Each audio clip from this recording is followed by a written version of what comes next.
Welcome to my live. I am so sorry. I am slightly tardy for the party. I literally got, you don't even want to know.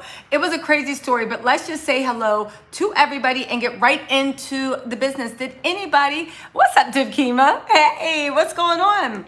Let's see where everybody is, all right? Did anybody watch The Real Housewives of Potomac? I know, as if nobody watched it. I'm like, did anybody hear about that show? It's a small unknown show. I know you guys are here for the Porsha Simon mess. Yes, we need to get into that. What else are we doing? I'm trying to like adjust this light. What's up, Alexis? How are you doing, babe?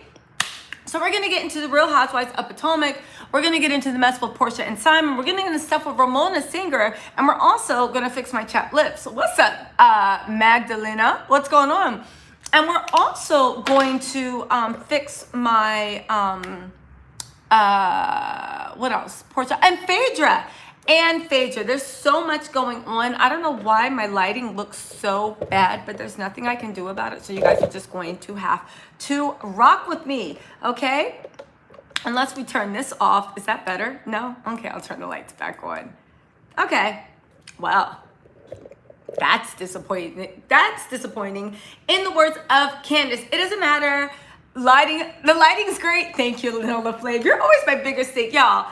I've been going on sometimes looking like who done who, what, ha, who shot, and like a dandelion in the wind like this. Sometimes like, hey everybody, welcome to my live. And Nola will be like, girl, you look perfect. Do it, do it, do it. Let's get on with this live. So thank you, Nola, for always being supportive. What's up, Lethal Jenkins, Team Taurus, Felicia, what's going on? Let me pop this chat out so I can see who is talking to what. I'm gonna use this separate screen for chat. What do y'all want to talk about first? Should we take a poll? What do y'all want to talk about first? Oh, now I see the whole chat. Hold on. Let's see it in there, right? Yes, my name has been ringing in the YouTube streets, and quiet as kept, somebody has been trying to intimidate me. But for all of you guys that are just like, yo, what's going on? How come this and that? Listen, a certain person said, let's play a little game, right? They wanted proof. I bought them proof. I don't understand what the problem is. You guys see my receipts. You can come to your own conclusion, right? But you see my receipts. Thank you so much. Yes, congratulations on being recognized. Thank you so much. I'm excited. They better pay that $25K. People talking about be careful. Do you have enough money for lawyers? Spoiler alert, quiet as it's kept. Do you have enough money to go broke? Because I'm cool when it comes to lawyers. Trust and believe on that one. So yeah, let's do, right? Yes, thank you, thank you, thank you. All right, so let's get everything set up. You're getting that hairstyle on Friday, Aries Nations. Are you? You're getting the dandelion, who shot who, what, Paul? Because this is how I usually, I show up sometimes on tarot like this. Like, good morning, everybody. Welcome to my tarot. And Nola be like, girl, you look good. I love it. Do it. B be like, ooh, cute. Love it. So anyone that showed up on my tarot readings, y'all know the days I be running so late.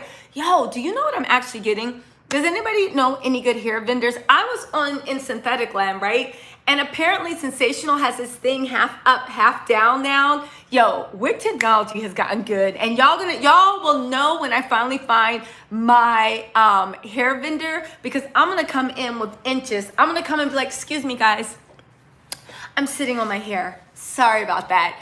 Anyway, what was I saying? Y'all gonna see that shit flowing in the wind. Okay, yes, let me actually give a shout. So Atlantean, Michelle from Straight Out from the A, right? Y'all know her, of course. Y'all know her better than know me. She gave me a shout out. Media Takeout gave me a shout out. Sunday Omni gave me a shout out. Check out her. And also the House of Aaron, right? It's either the House of Aaron or the House of Aaron. Aaron. House of Aaron, Sunday Omni, of course, Michelle at the Atlantean, and Media Takeout all gave me shout outs. You guys, thank you so much. I don't gotta tell you to go check out Michelle's channel, Straight Out from the A. If you want any dirt about anything, she always has late breaking. Sunday's channel is really cute. I watch her channel actually. It's really good, right? She does a lot of stuff, lifestyle, a little bit of gossip, and of course, Aaron does gossip and commentary. But there's enough room for all of us in the YouTube streets. So if you guys are into that and you're looking for some really cool people to watch, I would recommend them. Also, of course, Erica De Niro, Rodney the Voice, Brooke Ashley, Nikki Starr, Contrary Canary for reviews and stuff. She doesn't get too much into the mess. None of them really do. But if you want, anyway, it's good. Go check them out. Go check them out. All right. So let's see. What y'all want to start in first? I keep telling you, heat-free hair, a nap. The nap hair extension, so I want like silky Brazilian, so when the wind blows, my hair blows like a little cherry blossom in the wind. Y'all gonna see me. I'm going to Greece. I'm going to Greece. I know I keep saying I'm gonna post these vacation blogs, but I'm leaving for Greece in a week, so I need my shit. I wanna look like a Greek goddess standing there, like Aphrodite has arisen. You know what I'm saying? Anyway, y'all know what I'm saying. Okay, let's see. Oh, thank you, Damien. Thank you. No, I shouldn't be frozen. Am I frozen for anybody? Oh, thank you, Miss Olivia. Latel said, Tosh Grant, I think it's you, right? The mess. The mess. Hold on, let me click y'all. The mess, because Simon, Nola played. Listen, we'll start talking a little bit about the mess, Simon and stuff. And then we'll get into other stuff because I want to do the Real Housewives of Potomac recap. And y'all are going to sit here and listen to my recap. I feel like a little kid that has this captive audience that's like, Mommy, listen. Y'all going to listen. All right, let me clear up a few things about the Simon thing, right? For one, I bought you guys my evidence on why I discovered, I think, of course, that is a rental. A lot of y'all were like, oh, but if he has a rental, you know, he's still rich. Listen. Did I say Simon was working at the Piggly Wiggly? Absolutely not. From the evidence I give, in my opinion, you can see the evidence in videos 1, 2, and 3, right? In my opinion, he is fluffing himself up great, right? He is fluffing himself up greatly. Because here's the thing, right? That place in Costa Rica, right? I actually have a little book that I want to get to. That place in Costa Rica, it could be rented out by the day, by the week, or whatever. Oh, thank you, Liddell. Thank you. It could be rented out by the day. It could be rented out by the week. It could be rented. God, this lighting's so bad. It could be rented out whenever. The thing is with that, with it being rented out, is the fact that, you guys, okay, here's the thing that I'm confused about. Simon is a public figure. He came on the show with all these made-up pages. I showed you why I thought that was allegedly about him being made-up pages, him being worth $40 million, right? Now, assuming he didn't write that, what's up, Carol? What's going on? Assuming he did not write this himself, right? He's supposed to, Porsha said they were getting married at the properties overseas. I think she said the property in Africa, right? We're wondering where are all these properties. A job requirement to be on the Real Housewives of Atlanta is to be wealthy. We're wondering all these properties. As far as his interpersonal relationships, he put up a challenge on Instagram, himself daring anyone to come with evidence that shows that he may have cheated on his wife. He wanted evidence, right? And he wanted verifiable receipts. So I dug into these Instagram and YouTube streets, and I bought him verifiable receipts. Now, I have not received my money as of yet. I know Simon has seen my thing because we'll talk about that tomorrow. I'm going to do a little video about either Simon or agents of Simon have been in my comments, have been saying things, and I want to make a public reaction to what Simon and or who I believe his agents are. If you guys do my comments, you'll see it, and I'm going to make a public reaction to that. But, right? Does he own the property? Simon himself posted on his Instagram when he was going around and he bought the property, right? Well, he didn't even say he bought the property. He just showed that he was poor. He was touring the property, I believe, with his nanny and children. That's what you see from the thing. We just need to get back to that rental property. The rental property, from the evidence I have, shows that it can be rented out, could have been rented out by the day, could have been rented out by the week, could have been whatever. The one thing we know is that is not Simon Guobadia's primary residence, because he has his primary residence listed in Georgia. When he is the registered agents of these businesses, some of them are compliant, some of them became compliant in 2019, 2020. You can go over to the Georgia business thing to actually see where they are compliant. He has as his primary address in Georgia. He has that as his principal residence house. So how does he have this property overseas? Y'all can watch episodes 1, 2, and 3, right? Oh, thank you. Thank you, thank you, thank you. Listen, I gave you guys my receipts. You make up your own opinion. I'm not trying to say anybody's mind, but let's just say for argument's sakes, right? My receipts are correct. Simon got a cake made of a house that he, it looks like, doesn't own. What does that say about somebody? What does that say? The point of the matter is not whether he can afford to rent a private jet, not whether he owns the private jet. We're talking about appearance, right? Listen, we're all regular working people, right? I'm never going to come and be like, I can afford to buy up anything. Now, I'll tell you one thing, the people that are Simon or Simon's agents that are in my comments, if you think I don't have money for lawyers, you better think again. You better dig in deep. But we'll address that in a different thing, right? Because I talk it like I walk it. I am fully anointed in the blood of Christ when it comes to any legal action, right? However, my whole point of saying this is, it's about the fact that you keep trying to push together a fake life. Just like that Instagram post about the $2 billion thing and the way he talks in shadows. For anyone, Phelan did say that she believes he is a narcissist. His ex-wives have made statements to make you believe that he might be a narcissist. All that information is on YouTube, right? Right? You said, think I'm tripping, right? Listen, that's another thing.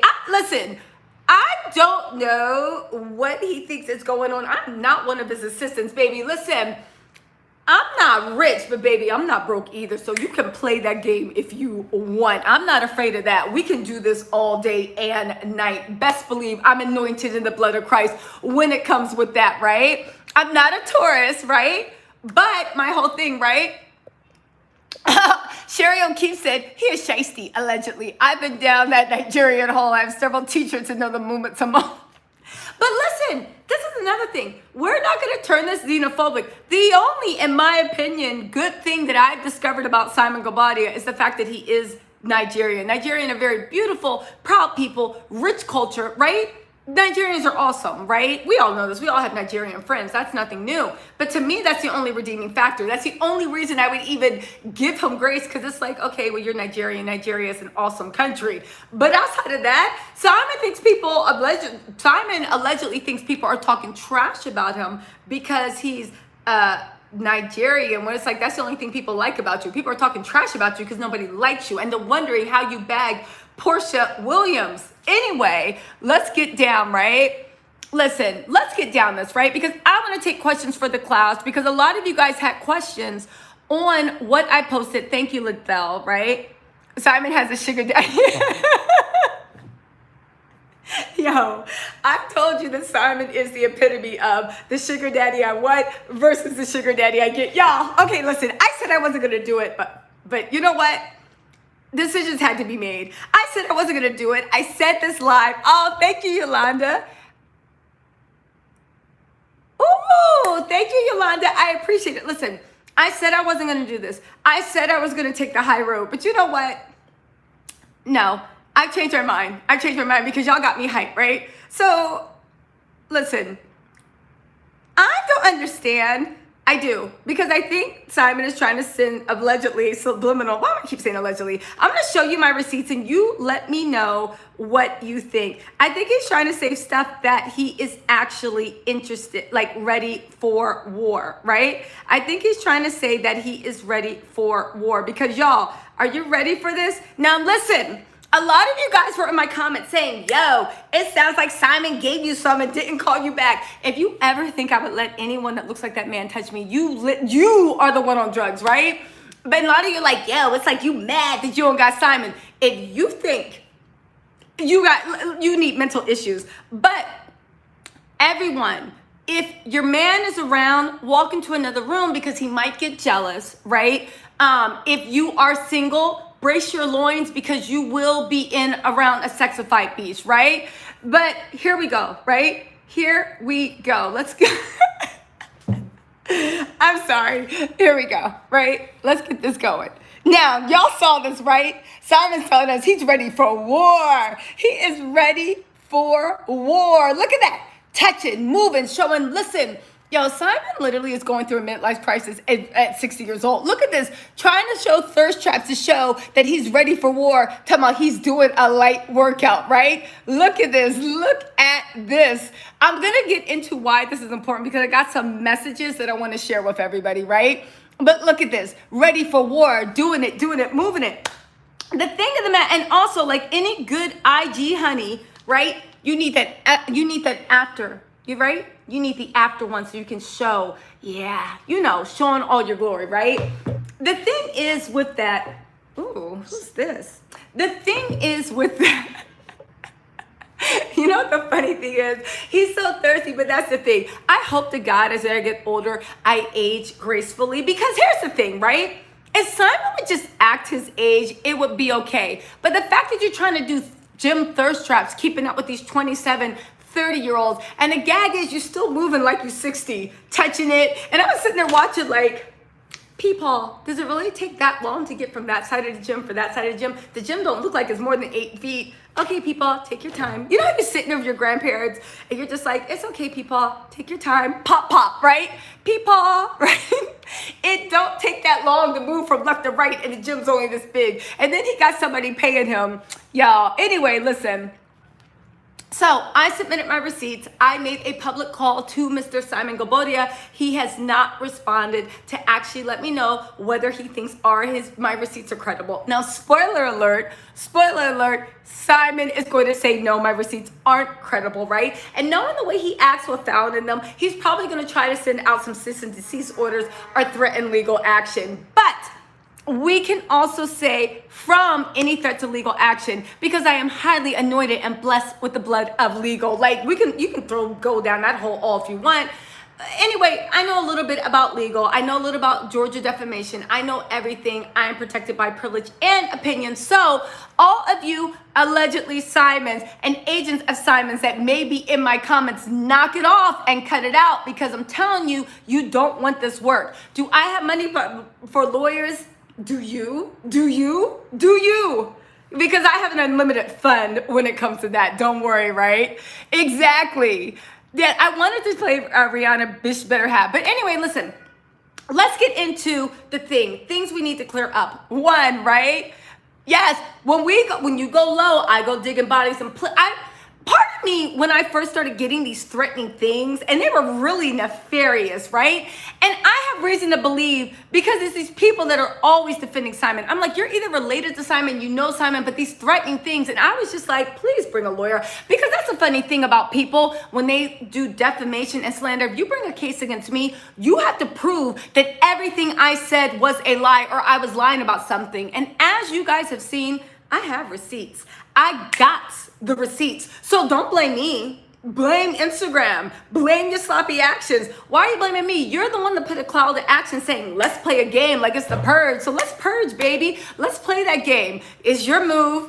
Go ahead. It's your move. We played this move. It's your move, right? Now, here's the thing. Yeah, listen, somebody out there is acting like they're Love Simon because it's so weird. Let's just take this off. It's weird that whenever there is a woman involved, it's me. I'm the woman, right? And whenever you talk about a man, the first thing people will say is, oh, you act like you wanted them. Listen, everybody is not Real Housewives of Atlanta season 13 fiending after Bolo. Everybody is not losing their mind over some D blank CK. All right, we can leave that right here. We're cool. But it's just weird the way people go into being like, again, I love YouTube. I love you guys. But there's like very dark streets you die on when you're just like, huh? Is that what motivates you? It's like when people were like, yo, Kenya's just mad she ain't get a part of Bolo. And I was like, has any woman ever been mad that they didn't get some DI? I mean, I always thought when it came to women, now again, getting someone to be in a relationship with you might take a little more effort. But I always thought that as a woman, no matter what you are, no matter what you think of yourself, no matter what they think of you, if you're open for business, there's people that's going to be there. Do you know? You see what I'm saying? You see what I'm saying? Y'all see what I'm saying, right? So it surprises me that a lot of people are, listen, I don't want to toot my own horn, but beep, beep, toot, toot. Have you seen this? Something like, if I'm not Miss Porsha Peach Williams, allegedly what happened, what we saw on the show with Bolo or even with Simon, listen, don't worry, I'm cool. And if I was going after people just like for money, please believe that I have a lot better options than Simon Guobadia. Please believe. You wonder how people know the things you're talking about and the ways you move. Have you ever thought that you're not the only one that charters those jets? You're not the only one that's been overseas. You're not the only one that does vacation rentals. Have you assumed? I know Simon's used to people in this world being like, wow, what's that, boss? But has it ever occurred to you that people are looking and being like, that's that charter plane that goes from Atlanta to Miami? That's that charter plane that goes down to Costa Rica. That's that mansion in Costa Rica. That's this, that's that. I know he thinks his lifestyle is so unattainable, but there are people that, it's like me. I don't want to get into my business, but it'd be like any of us blogging about Target, and then we're surprised that people are in Target. You realize you're not the only person that's been to Target, right? This might be a lot to you, but to a lot of people, it just is what it is. And also, like I said, right? Like I said, I do this for fun. I know y'all think that I was pouring over receipts for a month on end. I literally saw that post. He said, let's play a game. I said, let's play a game. And to be honest with you, I really didn't like what he did to Fallon. I didn't like that at all. Anybody that's ever, like, I didn't like it. It screamed mental abuse when Fallon said shit. I just didn't like it, where it's like, it's bad enough you left her. Just take your girl and your new life and your new wife and go. But the fact that you literally tried to destroy her reputation, the fact that that wasn't enough for you, the fact that you had to try to, like, as a woman, I was just like, all right, let's play this little game. Hey, what's up, R? What's going on?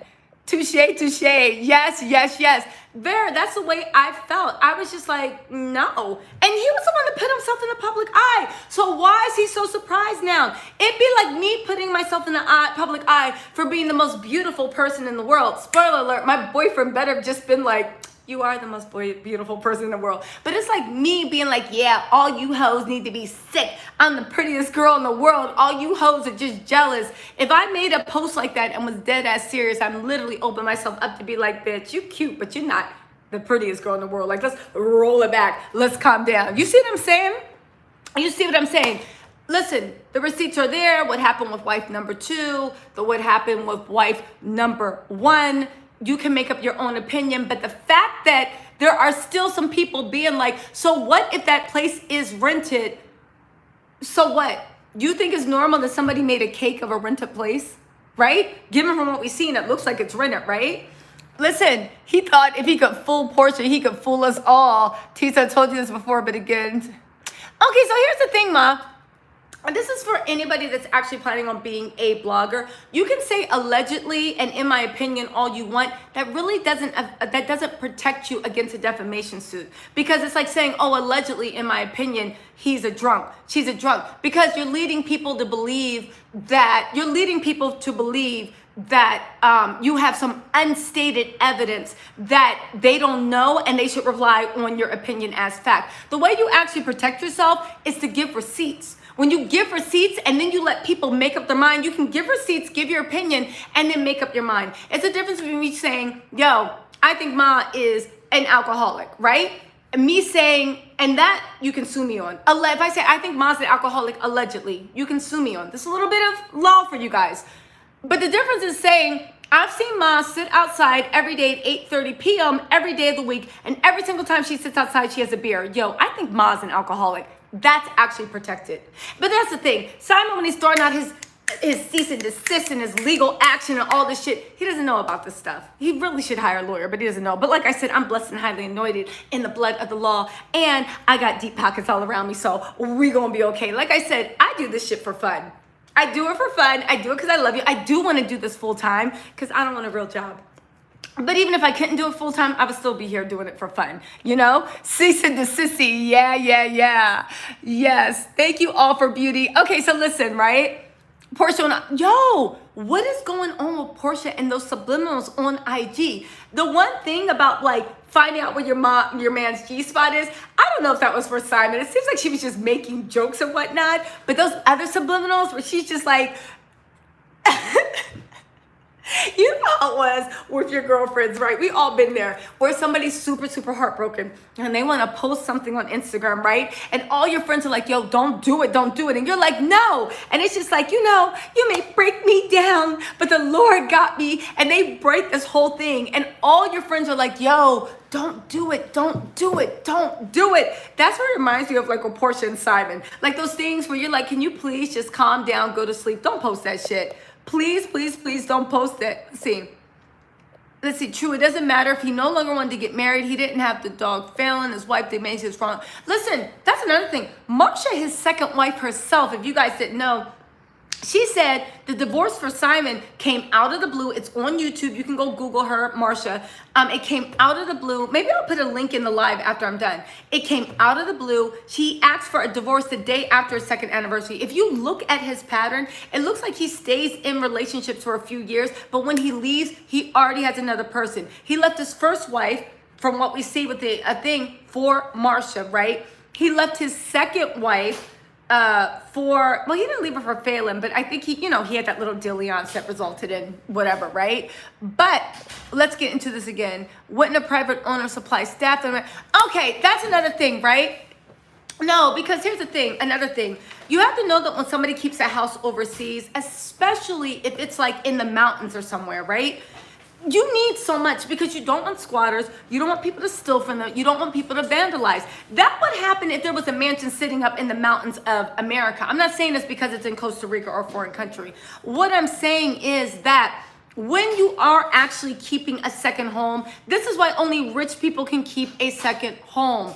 Up in the mountains, you need security. You need a cook there. You need somebody to maintain the grounds. You need a gardener. You need people actually that's why people, have you ever heard of house sitting? If anybody's looking for a way to travel overseas for super, super cheap, you can become a professional house sitter. Rich people pay people to go sit in their house so it can be occupied, so people can't break in, people can't steal, people can't whatever. And you are sitting there in their vacation house, living lavishly, and your only job is, thank you, Reggie.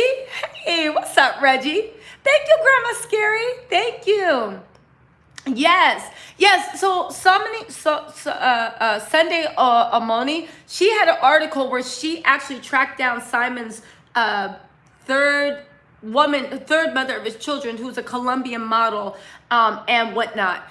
She tracked them down. She says it looks like they have a good relationship. I saw that. I disagree. But Sunday was like really thorough. You guys should go check it out, right? But I will say that Simon looks like the bottom of my shoe only.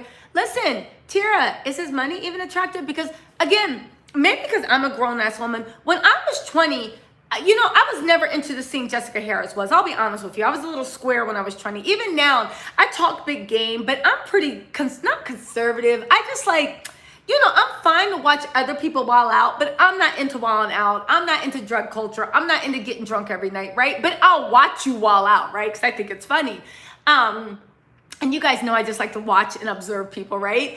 But the thing is, when you're saying Simon's money, when you're not a little girl and you have some real ass bills, like I need you to invest in my business, I need you to help me do this, I need you to do that. Somebody throwing around 3, 4, 5, 6, 7, 8,000 is not impressive anymore, because you're like, I'm not a little girl, I'm a grown ass woman. I don't need to go shopping and get a few pair of shoes at Neiman Marcus. I need somebody to actually invest in my business. Ooh, thank you. Oh, Sunday, what's going on? Y'all, we got Sunday Amani in here. She's the girl that, you guys follow her on YouTube. She's actually really cool. She's the girl. She's the woman. She did an expose on Simon's third mother of his children, the Colombian model. She found the Colombian model, and she gives you like more information. So like you'll see, and her visuals are really good. Go ahead and check her out. You guys will like her, right? Hey, Sunday. Oh, thank you, Sunday. Thank you. Oh, Sunday's from Canada? Oh, that's so cool. Hello from the U.S. I don't know why I thought you were from... Yo, does anybody with their Canadian friends, y'all be secret agents? Because I swear to God, everybody I know that's from Canada, I never know they're from Canada until some off thing where they're like, hey, I'm going to go back home. And I'm like, where? And they're like, oh, it's Ontario. And I'm like, what? Or Vancouver or Alberta. But what's up? Everybody say hi to Sunday Omni, right? Oh, do you really? Yes.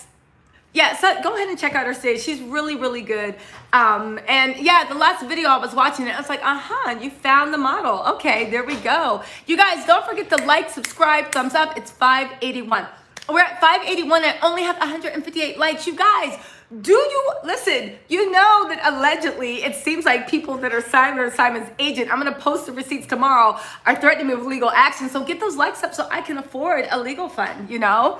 Even though I'm telling you, you better ask somebody. I don't know who Simon thinks I am, and I'm not big and bad. I'm not saying that, but I'm just saying never underestimate anyone, because you never know who people are, and you never know who they have in their lives, and you never know who's protecting them. That's a little heads up to everyone. My parents always say, but especially when it comes to me, you never know who has people riding out for them and what the type of people they have in their corner. So just always be careful. A word of advice to anyone before you go slinging around little threats of action and whatnot. Just be careful, you know who you're talking to. Now, listen, here's the thing. Let's get back into that mansion, right? Now, I said, when it comes, right, we need a hair care video. Riri, I actually am thinking about doing makeup, hair, and all that stuff if you guys will be interested in working at it. But you guys might see me without eyebrows and be like, nope, cancel, return to sender. Y'all might see me without eyebrows and be like, return to sender.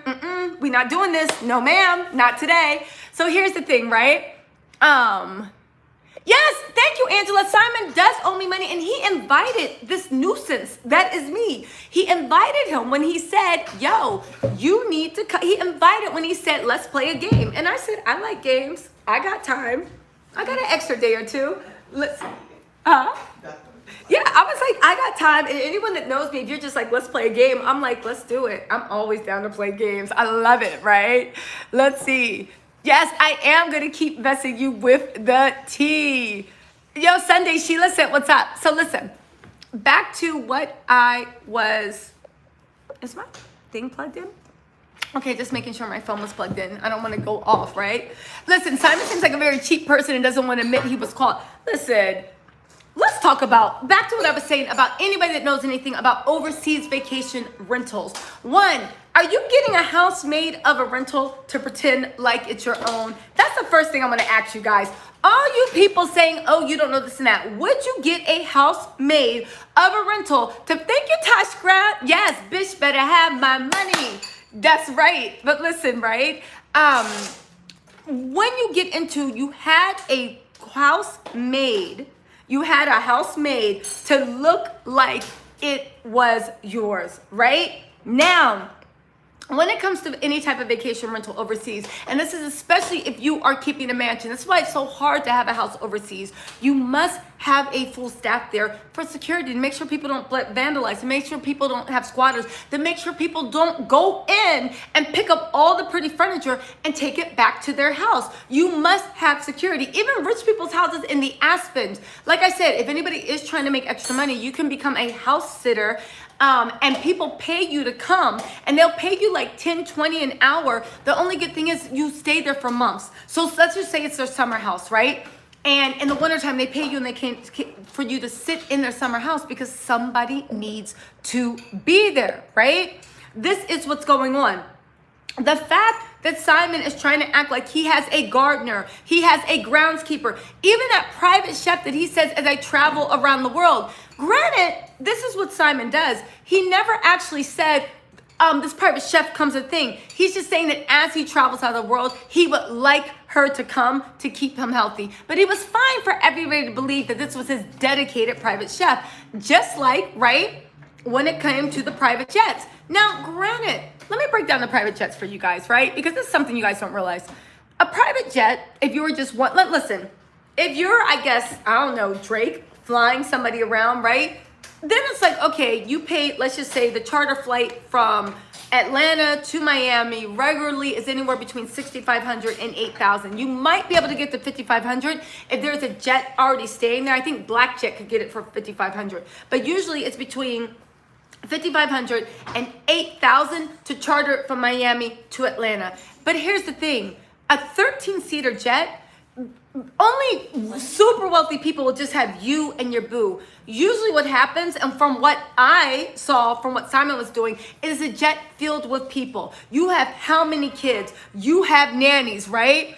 You have nannies. You have how many kids? And you have Miss Porsha Williams, who is a, thank you, Sherry O'Keefe, did the Cashapp rental with Chef de Playa de Casa, and I'm a nobody. Right. Listen, we did a rental every time we go and stay overseas, especially in Southeast Asia. We get a dedicated driver on call 24 hours a day. We get a dedicated chef, and we got 3 housekeepers because we stayed in like a complex. And it was 3 villas on one. And it was just 3 of us, right? It was just 3 of us. And we had that too. And guess how much that cost us? Guess how much that cost us? Come on. Costa Rica, you can get a 7-8 bedroom mansion for rent dedicated. You can get it between $1,500 and $2,000 a night. I know what you're thinking, but you guys are thinking American prices. Now, does that mean somebody's broke? No, because you're not working at Walmart paying for a villa that's $2,000. But we're not talking about working class.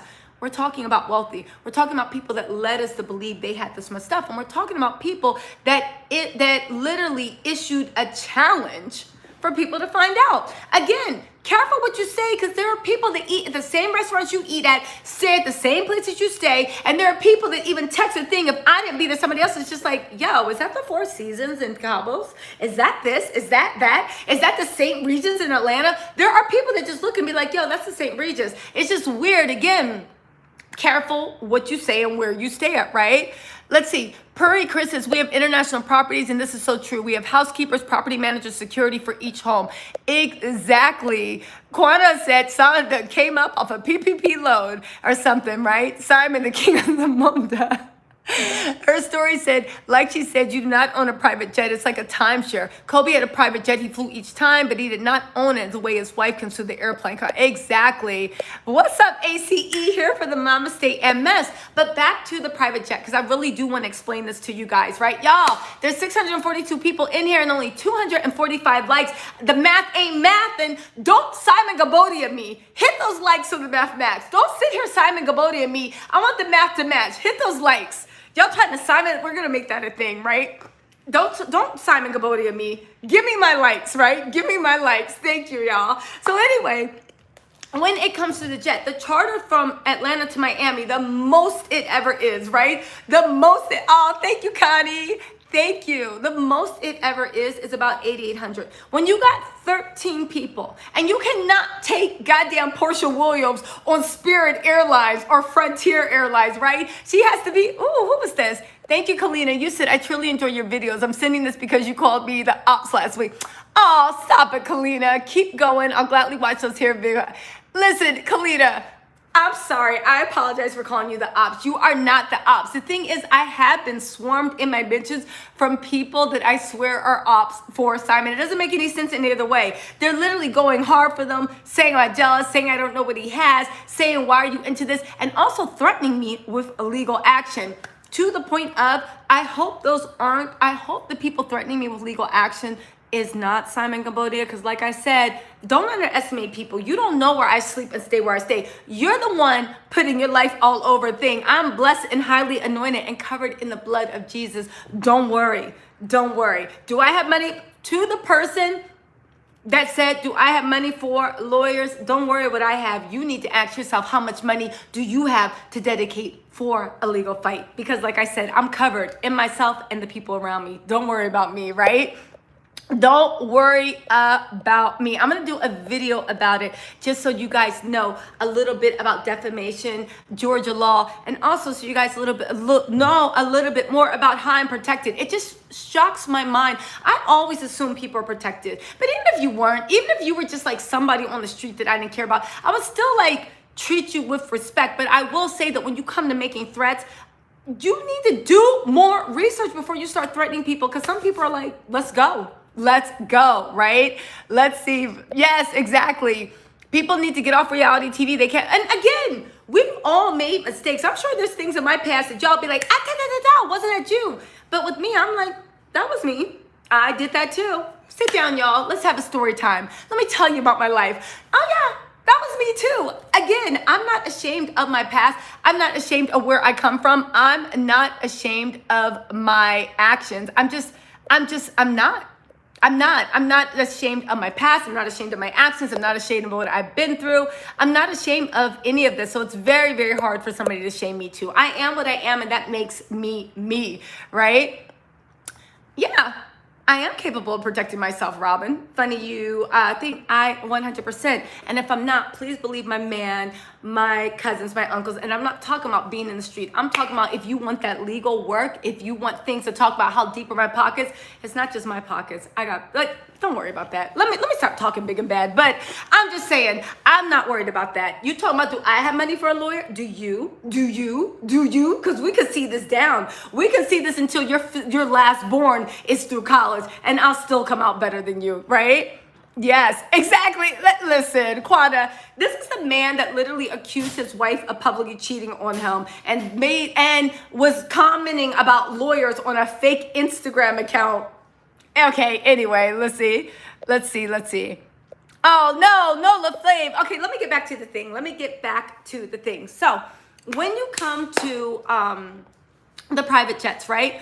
When it's 13 people, right? When it's 13 people and you split in the private jet, it really does go a long way because it becomes more affordable. That's why groups go on private jets. That's why Kenya was doing so much by only having 2 or 3 people on the private jet. But when you think about, you can't have Porsha on Spirit Airlines, right? Talk about why is it extra $25 if she brings her bag, right? You can't be arguing with Spirit Airlines and having the Real Housewives of Atlanta, Porsha Williams. So you need to upkeep. Plus, is it just me? Has anybody ever had guys try to wine and dine them and show up and act like they're bigger and badder? We have all been there. When somebody's trying to act like they're part owner of a club or part owner of a restaurant, or I got this or got. Usually, honestly, the people that are throwing money around the most usually have the least amount of money. Now, follow me on this.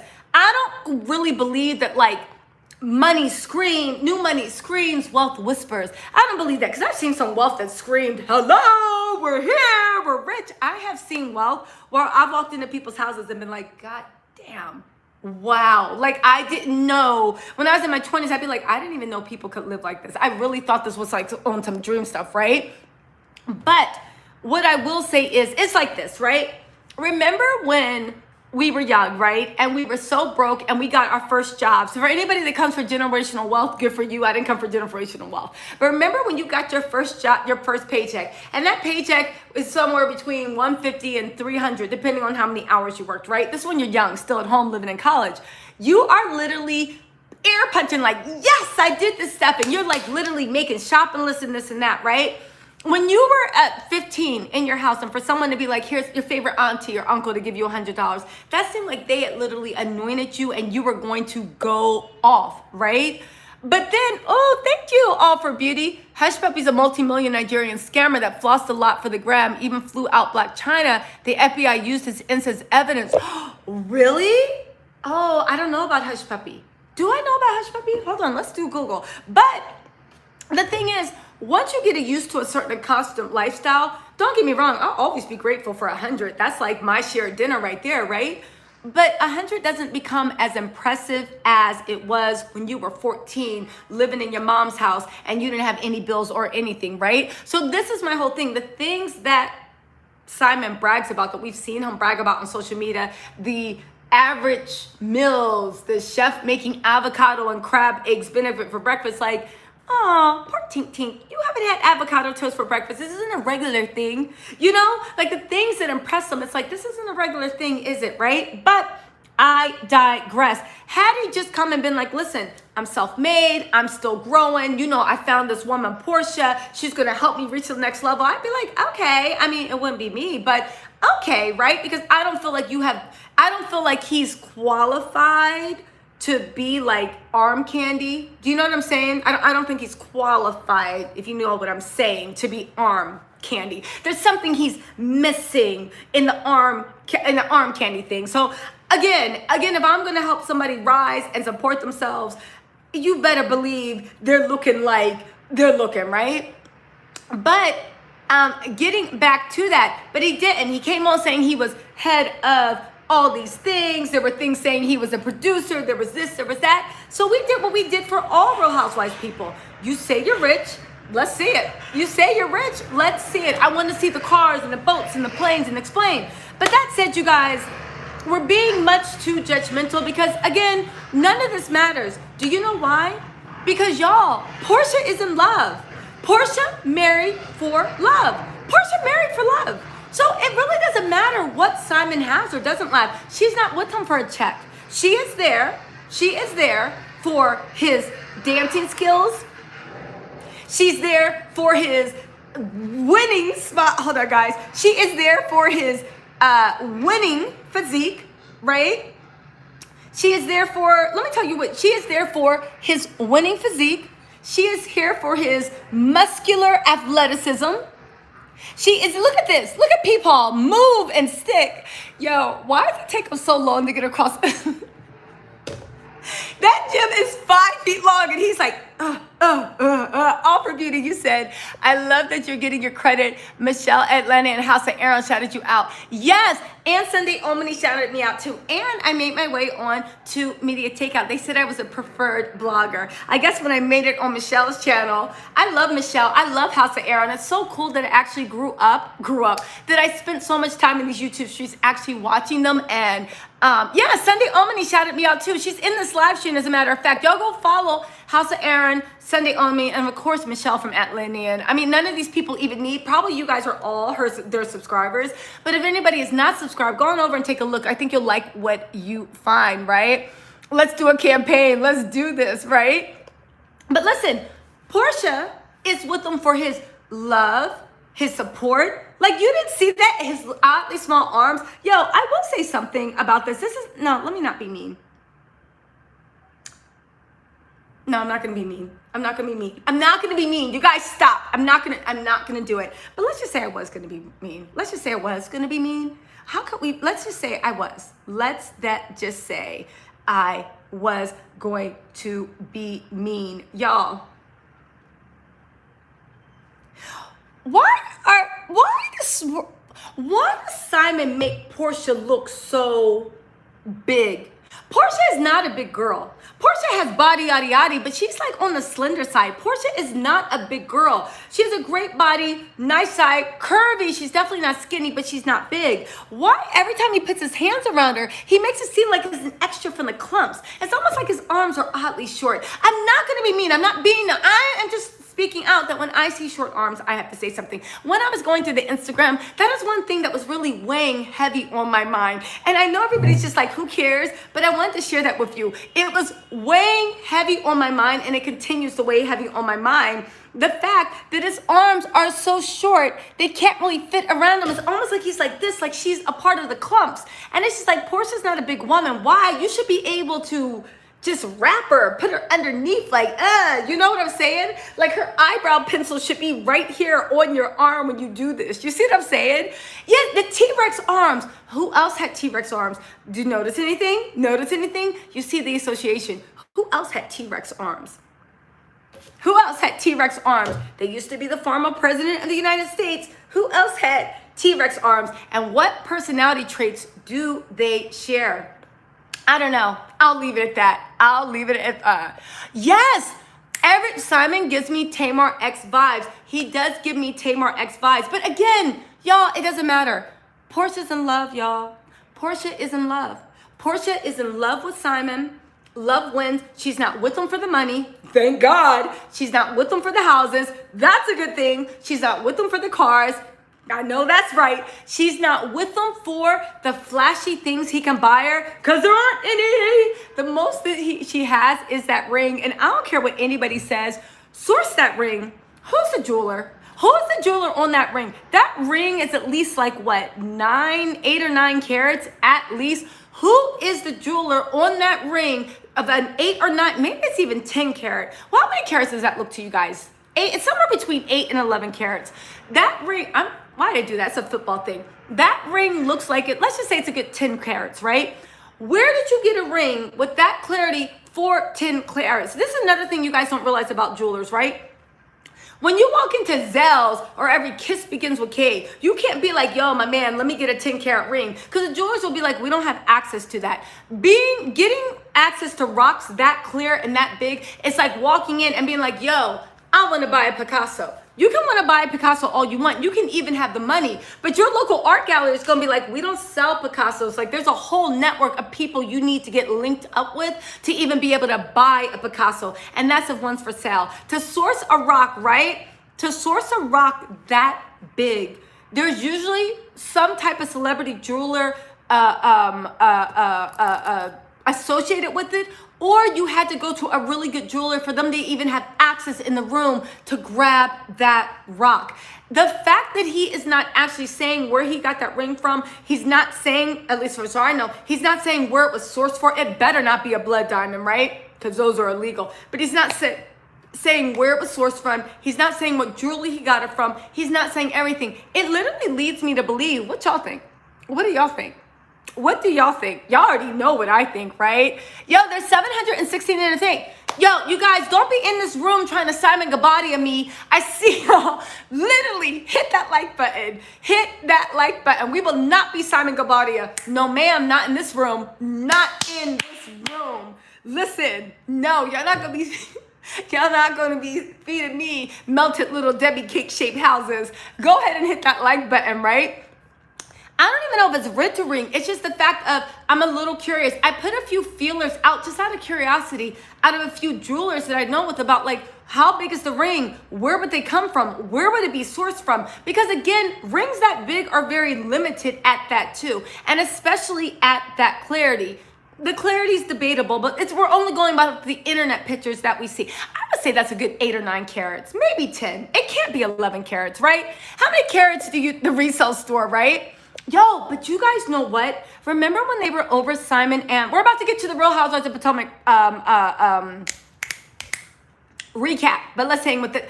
Karen's out of her goddamn mind. But remember when Simon, Porsha, and Lo Willing, her sister Tanya, and met. Now that's another thing I want to clarify.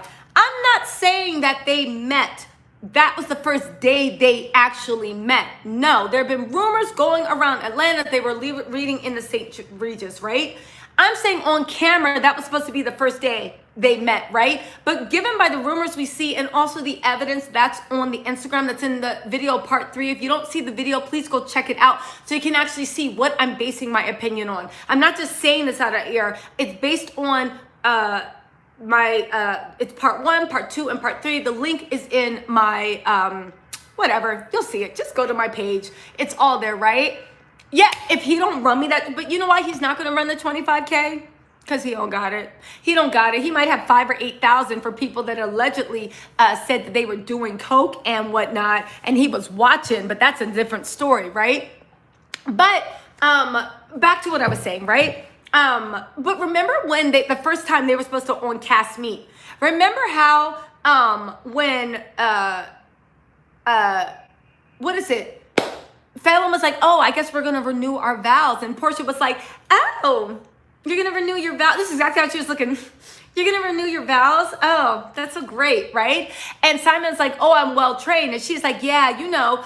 I'm gonna upgrade and get a bigger ring. And Porsha was like, oh, that's nice, right? You notice that Simon got her the same ring and upgraded. And if you notice from Porsha's MO, right?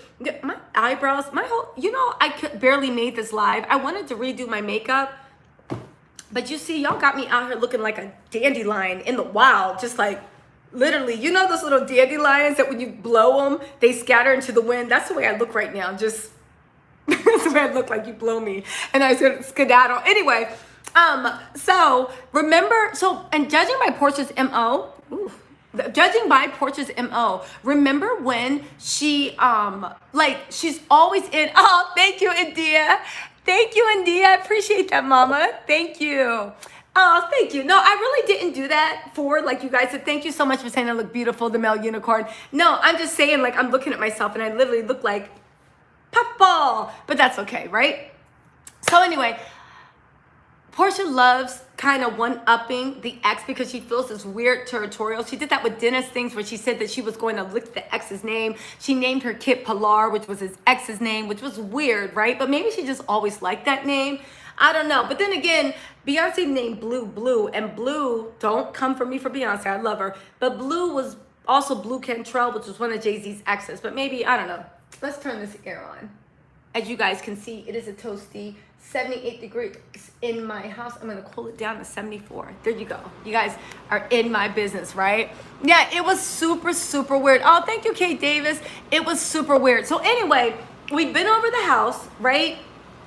If it is a rental, you guys don't understand with overseas, the staff that claims. Also, it's in the Icansu. So it's in the San Jose, it's in Costa Rica. They have neighborhoods at San Jose area district, but it's the Icansu district where a lot of upscale people live. Everybody knows their neighbors. And there's a lot of people that in Costa Rica that have places in New York and California. Everybody knows their neighbors. If Simon actually had that property and owned that property, why don't any of his neighbors know him? Seriously, why doesn't? You posted a walkthrough. So here's what Simon posted on his page. Hold on, you guys. Hold on. Here's what Simon posted on his page. Where is it at? No, not there. So here's what Simon posted on his page. He posted a picture of this mansion. But then there's this, right? Hold on. There's the picture of the mansion. There's the picture. Yo, I got that shit, right? Now, mind you, these pictures are from the shore, right? But look at this. This is what he did. He just posted this. Now, we already know that they were there way back in the thing. But he's posting it. The kids, are we fine? Yeah. They're fine. I don't think their nanny is with them.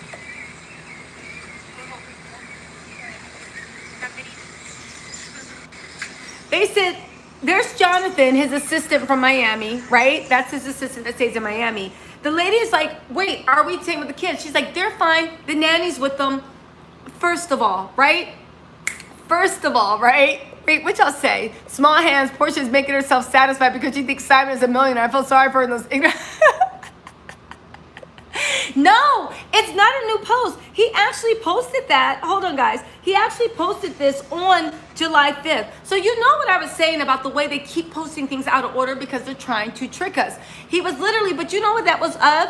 He posted the walkthrough of the house that the goddamn leasing agent takes you through. He posted the walkthrough of the house. Just like he posted another party saying, oh my God, this is beautiful. Another property he was considering acquiring.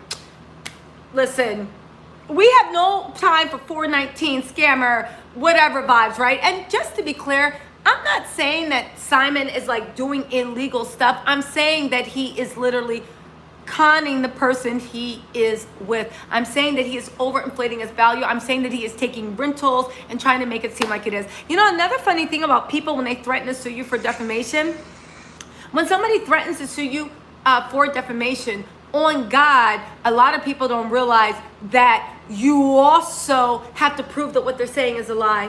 You also have to say, so you know what? Discovery is a bitch for both people. So let's just see. But I'm not the one that said I was worth 40 million. And I'm not the one that said that I was head of a company that is, and I'm not the one that said that this and that. All I did was repeat your words and make fun of them. So let's go. Facts. All right. So you guys, let's see. Listen, I think Porsha, when you say hopefully Porsha will wake up one day and realize she ain't won no prize, one day, all Porsha has to do is go to sleep and wake up and turn over and see,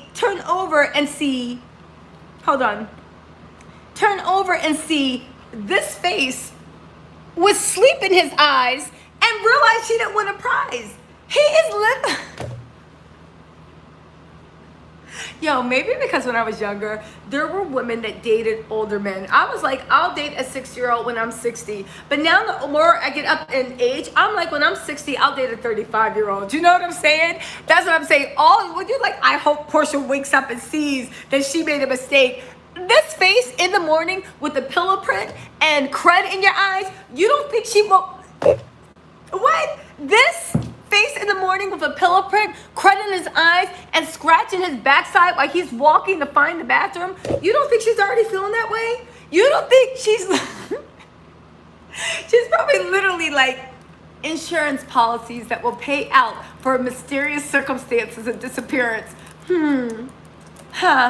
Other insurance policies that will pay out. That's what Porsha's doing, right?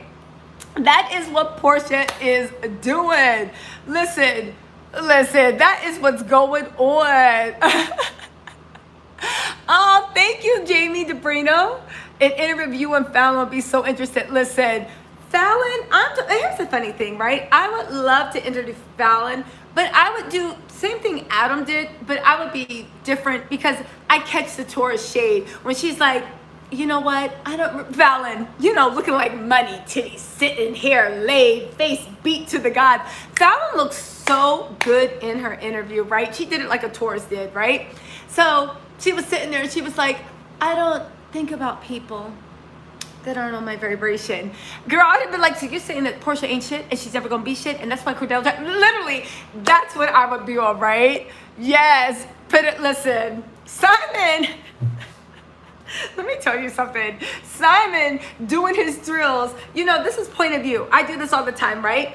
This is point of view where Simon be like, put it on and make it wanna marry me. I respect the fact that Porsha is helping build her man up. I think everybody should build their men up. Now, do I think building a 6-year-old up is the best thing? I don't know. You might want to start with somebody closer to your age so they have a few more years, but I don't know. Sometimes people don't retire. Do I think building up a 6-year-old with 5 kids is the best thing? I don't know. I'm not judging, right? Whatever, love wins. Who am I to judge what love looks like? Love takes all. I'm telling you, love makes things happen. That's what Simon was playing when he was asking her to marry her. You can be a married man with 2 kids and good intentions. Woo! And you can give your heart, your soul. I swear to you. That's what's going on, right? I'm telling you, love, woo, makes things happen. That's Simon and Porsha, what they're gonna dance to at their wedding. Anyway, this was Simon, right? She came finessed and ready, trust and believe she's plotting and building brick by brick. I guess so. But meanwhile, Simon's like, put it on her, make her wanna marry me. Put it on her, make her. This is a point of view of Simon dancing with Porsha, right? That face just, because Simon swears he can move. He always doing this 2-step, off beat. Mind you, I thought Nigerian people could dance, right? Now, I say this is someone that can't really dance, so I feel his pain. But goddamn, I can hold a 2-step, right? I might not be twerker later, but I can hold a 2-step. So Simon's always doing that 2-step offbeat, and he always does that weird thing with his foot like he's doing something. But I was like, he's the peephole. Maybe back in 1920, that was the dance when you make your knee kind of move to the left. You know what I'm saying? I'm like, I'm not gonna judge. I don't know what they were doing in 1920 where a bag of candy was 5 cents. I don't know what they do. So I give him his grace, right? So he's doing this peephole dance, doing whatever. Porsha, because she thinks she's secured the bag, is like, babe, oh wow, babe, do it, babe, awesome, babe, killing it, babe, right? And then Porsha is dancing with Simon. Point of view, this is from what I see when you look at all their Insta. Go on their Instagram feed and take a look at it. This is Porsha dancing with Simon. Help! Shamia, help! Shamia, help! Oh, yeah. I love you too. Oh. Shamia, what? I gotta go. PJ's calling me. That's the point of view of Porsha dancing with Simon. And meanwhile, Simon's like, put it on and make it want to marry me. I'll say one thing. I literally had to giggle to myself when I was doing research, looking for my receipts. I literally had to giggle to myself. And I was like, yo, right? How much has Porsha been faking that Simon thinks he is a god in her world?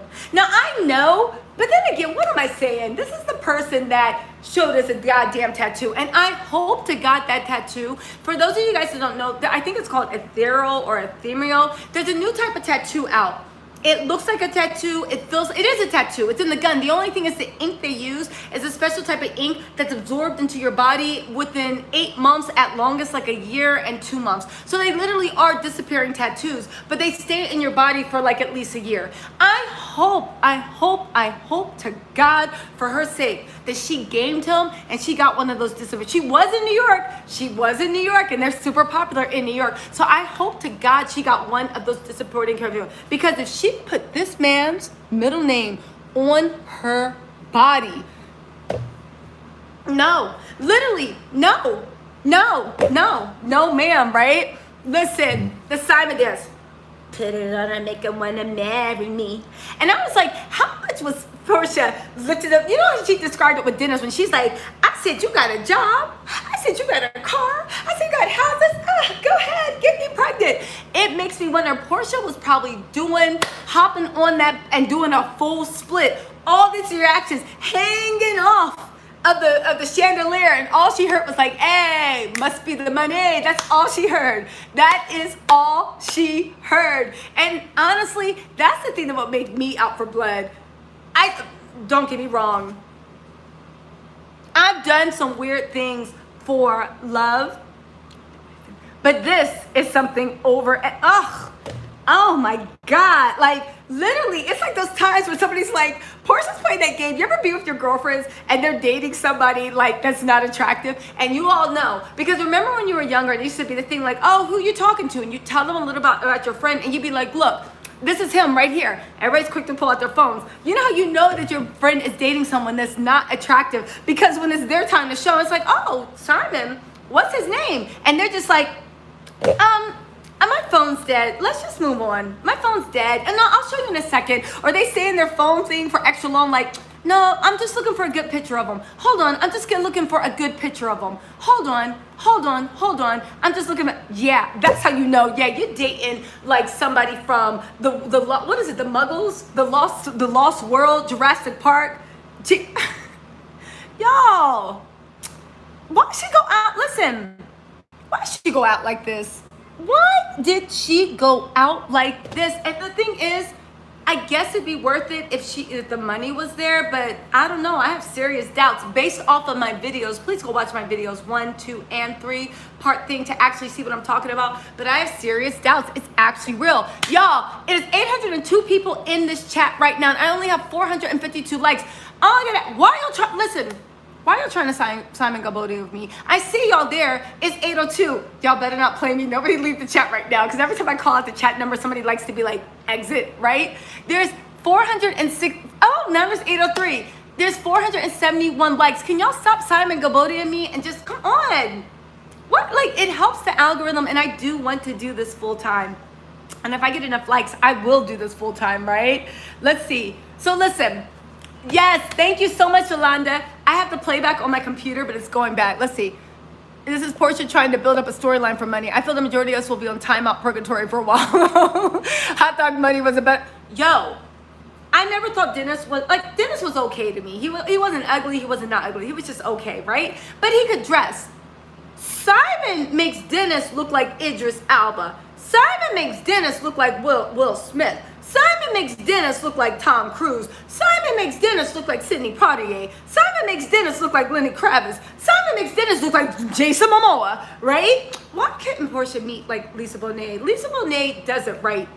The next one is always better than the last, and they're all sitting there playing some brother-husband shit. Why can't you do this, right? Simon does make Dennis look like Let me ask you a question. Who would you take, Simon or Dennis? Let's play a thing of blank, marry, kill. Who would you take? I already know who y'all gonna kill. Let's stop the game. I already know Simon's not gonna be married, and he's not gonna be, so he only, double homicide. That's what we're going to, right? Yo, listen, when you speak of the devil, right? Who said somewhere Dennis is somewhere Laughins, right? Raspberry, Lux, Tia. Yo, now this all makes sense, doesn't it? This all makes sense. Remember this? Hold on, y'all. I'm about to show y'all, because y'all know. In the meantime, what the hell is Yandy's suit? Because somebody tell Yandy she already had a short neck. No, like, that That's how you know that Porsha, allegedly, from what I see, that's how you know that Yandy and Porsha really aren't that tight. Because you would have been like, why don't you borrow one of those swimsuits I have? But anyway, hold on. Where's that post? Now this post makes so much sense. Do you see this look? Right? Do you see this look on Dennis's face? Doesn't this make sense now? Doesn't this make sense? Dennis was like, you're not my problem anymore. Doesn't this make sense that Dennis is just like, woo, look at him, cheers, and cheers, bitch, goodbye. Goodbye. So I guess literally, he's like, so I don't have to worry about his Pilar, and I don't have to worry about you making things. This is why he is. Look how happy he is. And I thought it was odd. I was like, it's so odd that the mother of your kids, who I assume you would think, has moved on, and you're clapping hands with someone that you've done business with before, allegedly. Hey, D, what's up? Oh, thank you, D. I appreciate that. Thank you, right? I thought it was so odd that Dennis was like so like cool with it. And again, I know what Porsha said, yo, 2 grown-ass men, and I'm a grown-ass woman, but I'm gonna need a minute, right? Ooh, Sharon! Tisa, do you think Dennis was just trying to make a joke when he commented? Thank you, Sharon. Wait, what do you want me to do? Is Simon watching? Let's see. Put her on and make him wanna marry me. Put him on. And then, I'm sorry, doing this peepaw dance. Put it on it. Because he always does whenever you're like, hey, Simon. Simon always goes offbeat. And in the same dumb thing, if Porsha doesn't hide that red sweatsuit and hide that blue navy t-shirt and those red things, while I was doing my research, yeah, I know it seems like I'm in his closet, right? Sharon, what you want me to do? Let me know. Let me know. Everybody, woohoo! Sharon just blessed a girl, blessed a woman. Thank you. Where's Sharon?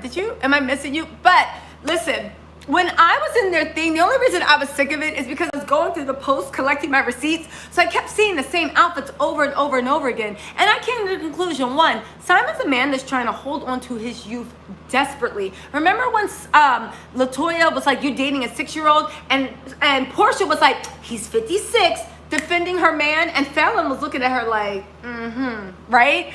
Hey, what's up, Lily? What's up, Lily? Listen, Dennis looks better, but he's just as fake. Maybe. But listen, Simon was doing that. Oh, and then where's that one dance they were doing? Hold on. Porsha's dancing. Look at her trying to turn into a damn sister wife. Was a thing. All of a sudden, she doesn't wear tight clothes. She doesn't do anything. You notice also she's starting to look like her old self again, too. You notice Porsha's starting to look like her old self. But that's good. Porsha was always a gorgeous girl. So that much I agree with her, right? That much I agree with her. Go ahead, back to your thing, right? The napkin dance. Hold on, let's do the napkin dance. I gotta stand on the thing. This was Simon with the napkin dance, like a little kid. Oh, he had napkins.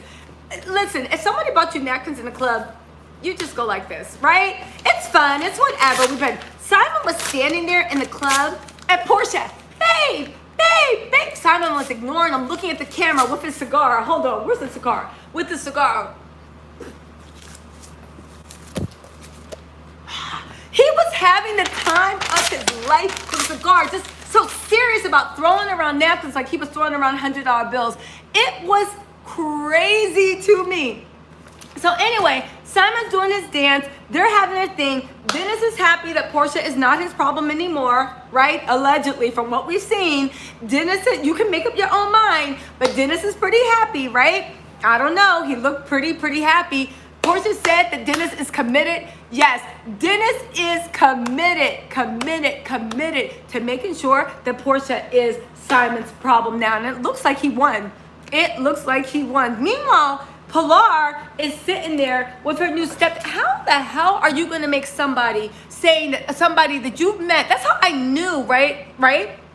That's how I knew that it was bullshit. I knew because somebody tweeted me and put the idea in my head. That's like Porsha hasn't been a good mother from what we can see to PJ. So for her to be letting somebody play daddy to her kid after knowing him a month, it just doesn't make sense. And don't get me wrong, I don't know anything about Simon personally. I just don't think he has a trustworthy face. You know what I'm saying? He just doesn't have a trustworthy face. He doesn't have that clear openness. He doesn't have, you know what I'm saying? let's see. Let's take some comments from the crowd. Let's take some comments, because I've been talking nonstop, right? iPad said, I'll be back getting on iPhone. Okay. Sharon wants a gift. What gift? Tell me what you want, Sharon. Oh, you're just giving tea. Hold on. Sharon, what did Sharon say? Hold on. You guys, everybody, shh. I have to take care of my $100 super chat. Sharon, hold on, baby. I'm looking for what you want. Hold on. Look at me doing a Porsha on you. Ooh, there's money. Let me cater to Sharon. Hold on. Oh, I can't find it, Sharon. Am I missing something? Let me go back down. What gift? Listen, the red lipstick hustler Lily is in the chat. Y'all go ahead and also follow her on Instagram. She sells beautiful lip kits. Better than Kylie lip kits. When I say better, I know Kylie lip kits weren't shit, but she has beautiful lip kits for every single complexion, and it comes with a matching lip liner. You guys got to go over to her site. It's beautiful. Okay, Rebecca T said, if I were Porsha, then I would have gotten with Latoya over Simon and Dennis. Latoya is rich and looks better than the boat. I'd be gay than Simon and Dennis. Rebecca's like jumping into the lady pod. She's looking at that, and she was like, fuck, Mary, kill it. She was just like, I'll just kill myself. Is that an option? You know, that's what was going on with that. Let's see. Caroline said, and Porsha was standing there like an idiot following his lead, throwing napkins in the air. Listen, I'll say one thing. Porsha has that unevolved cancer thing. She becomes whatever she thinks that her man wants her to be. The only thing is, when somebody's not being honest with you about what they actually want, they're just leading you there because it's all about mind control. But listen, there were a couple of things that I wanted to remember at the reunion when Marlo was like, yo, I know who you're messing with. I know who you're messing with. And Porsha lost her damn mind and started calling Marlo a felon. And remember when Claudia a long time ago was literally talking about that Porsha's been waiting for this one married African, right? I really do believe that Simon couldn't believe his luck that Porsha would even look at him. I really think he thought that Porsha was out of his league. But when Porsha looked at him, he was like, bet, and pushed Fallon out of there. I will say that like most of Simon's companies, actually all of them that are compliant now, were established in 2018, or they were established in 2013 and they went into non-compliance, they got it revoked, and then they had to go up again, right? It's on the Georgia registry. Go ahead and look at it. It's my opinion, but you guys have what I'm basing my opinion on, right? Also, that's what I want to talk about, y'all. Remember? Yeah, Marlo heard it, but again, I heard rumors through like Atlanta that like they were a thinly held secret. Like they weren't really trying to hide their relationship, but maybe they were. But Fallon's not really out into Atlanta streets. And I don't know, is Atlanta so small that you can hide it, right? Of course, Claudia dared Porsha to sue her, and Porsha just got... Okay, remember when she was like, hire a lawyer if you about that, sue me if you about that life. Y'all, so a lot of you guys, I also want to talk about the Miami birthday party. Y'all remember Simon's birthday party, right? You remember Simon's birthday party where they were, at the pool, having a good old time, doing whatever. Y'all, that was a rental too. However, I do want to say, I doubt Simon was the one that rented that. I think Porsha rented it for his birthday. You can find that house. It's a luxury Fort Lauderdale rental. I think it's about $2,100 a month on Airbnb or VRBO, but it is a luxury rental. You can do whatever you want with it. It's about $2,100 a night in the peak season. That's what Porsha got for Simon. Now, assuming that Simon didn't say that was his place, assuming Porsha got the rental, because Porsha has a couple coins, which is why it was always so interesting to me that she chose, right? That she chose Peepaw to be her main. I guess it can only be, like, you have your own coin, and this is what you're doing with your life. This is what you want. Someone that takes, like, 5 minutes to go from one thing to the other. Look at this. Look at this. This is impressive for a senior citizen, but not for somebody in their 30s and 40s. Look at this. You're not even sweating. He's not even sweating, and he's taking forever to move from one side of the gym to, look at that. Right? So it has to be love, right? Wasn't Porsha's Todd paid to be on the show? They're always talking about Kenya. Listen, they're always talking about Kenya, but I see that she took whatever she thought Kenya was doing. It seems like she was just projecting, right? But I will actually say that it has to be for love, because why else can you explain taking somebody of moderate means for you. Look at my things, you can decide for yourselves, but taking it from what it looks like to me to be moderate means, why would you sit there and actually make that your bona fide? It really makes no sense once you take the financial component out of it. But again, maybe again, I've never experienced love like that. I've never, and I hope to God I never do. I hope to God that you don't make the beast before he turns into like the handsome, that you don't make me fall in love with the beast. I hope to God you never curse me like that. I've been a good and loyal person, God. Please don't ever do it. I hope to God I never experienced love like that, where I look at this. He's actually old enough to be Porsha's dad, and I'm not even joking. He is old enough to be Porsha's dad. It's so odd, right? Let's see. Listen, Millie, you're gonna let him slide on the workout? No, I'm not. No, Millie. Listen, here's my whole thing about Simon, why I go so hard into him. One, he's always trying to threaten people. Two, I really didn't like the way, when I first heard Porsha and Simon were dating, I was like, yo, Porsha, you're dead wrong for that, right? It crossed so many boundaries, right? However, I still was like, whatever, it's none of my business. But once he started putting his business in the street, once he started harassing Fallon, once he started making himself a public figure, that's when I was bored one day, and I was like, and he did something, I'm not gonna say what it was because I don't want the person, whatever, but he was showing something, and I was like, what? No. And that's what made me dig deeper, because I was like, you are lying about so much right now. Plus me, I'm just curious. He said, let's play a game. I said, bitch, I love to play games. Let me go get my ball. Let's go play, right? So then what did you say? You said, like how when you're calling someone 20-year-old or baby, girl, that's grandpa. Exactly, that's papa. Pop. Lift me up. You know what? I swear to God, sometimes I feel like Simon should have like a pocket full of Weathers Originals. You know, those little caramels or those nasty cinnamon discs. Thank you, D. Come on now. You know I Porsha is hooked. You can't say it on YouTube. Porscha's, it's not because of anything X-rated. Simon looks like he has either those, not even Weathers Originals, because those are too high classy. He looks like he has either those butterscotch discs, but not like the on-brand ones, the ones that you get from the dollar store, or those cinnamon things in the red wrapper that every old person has that you hate. That's what he looks like he has in his pockets. And Porscha's just following him around, trying to get like some of that candy, right? What else is going on, right? Also, this shit that he wrote about the damage and reconstruction of slavery, I did not appreciate that. He wrote 400 years of damage, revisit and reconstruct. 400 years of slavery did a lot of damage to Africans and African Americans, to the point remain culturally divided to this day. What is he talking about? Many African Americans still find it hard to identify with the continent of Africa, either as a source of embarrassment or 400 years of being mindfucked.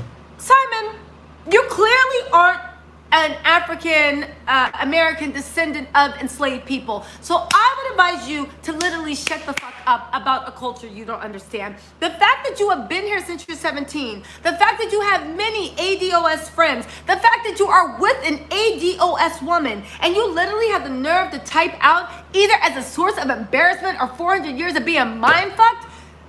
Do you know what institutional racism is? Nobody was mind-fucked when Tulsa was burned down. Nobody was mind-fucked when Emmett Till was burned at stake. Nobody was mind-fucked with the systematic racism. Nobody was mind-fucked when Black Lives Matter. Nobody was mind-fucked when there were dogs and cops beating little kids up so they didn't go to school. The fact that he has what am I saying? I literally was about to say the fact that you have such little understanding about African, like ADOS culture. But then again, you're dating someone and you're engaged to someone that didn't even understand the fucking Underground Railroad. You're literally dating the daughter of a civil rights leader, and you say 400 years of being mindfucked? Let's continue with this, right?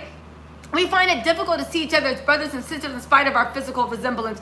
Where, Simon? Where? The fact that because people don't like you and because my foot is in your neck, you're now trying to turn this into a pan-African diaspora wars? What, now we don't rock with Africans because we don't rock with you? Simon, you are not the continent of Africa. We rock with Africa. We rock with Africans. We understand our link. We understand the bond. We just don't rock with you, Simon. Can somebody do that? Literally, right? Broke and dumb. I was going to say, how can you write such ignorance? But then Porsha, she's not going to be the one that educates them, right? And also, she gave a speech on Love and Hip Hop with Love and Hip Hop Atlanta about the Mandy thing and whatnot. And it made me think, y'all literally using, at least to me, it seems like Black Lives Matter as a storyline.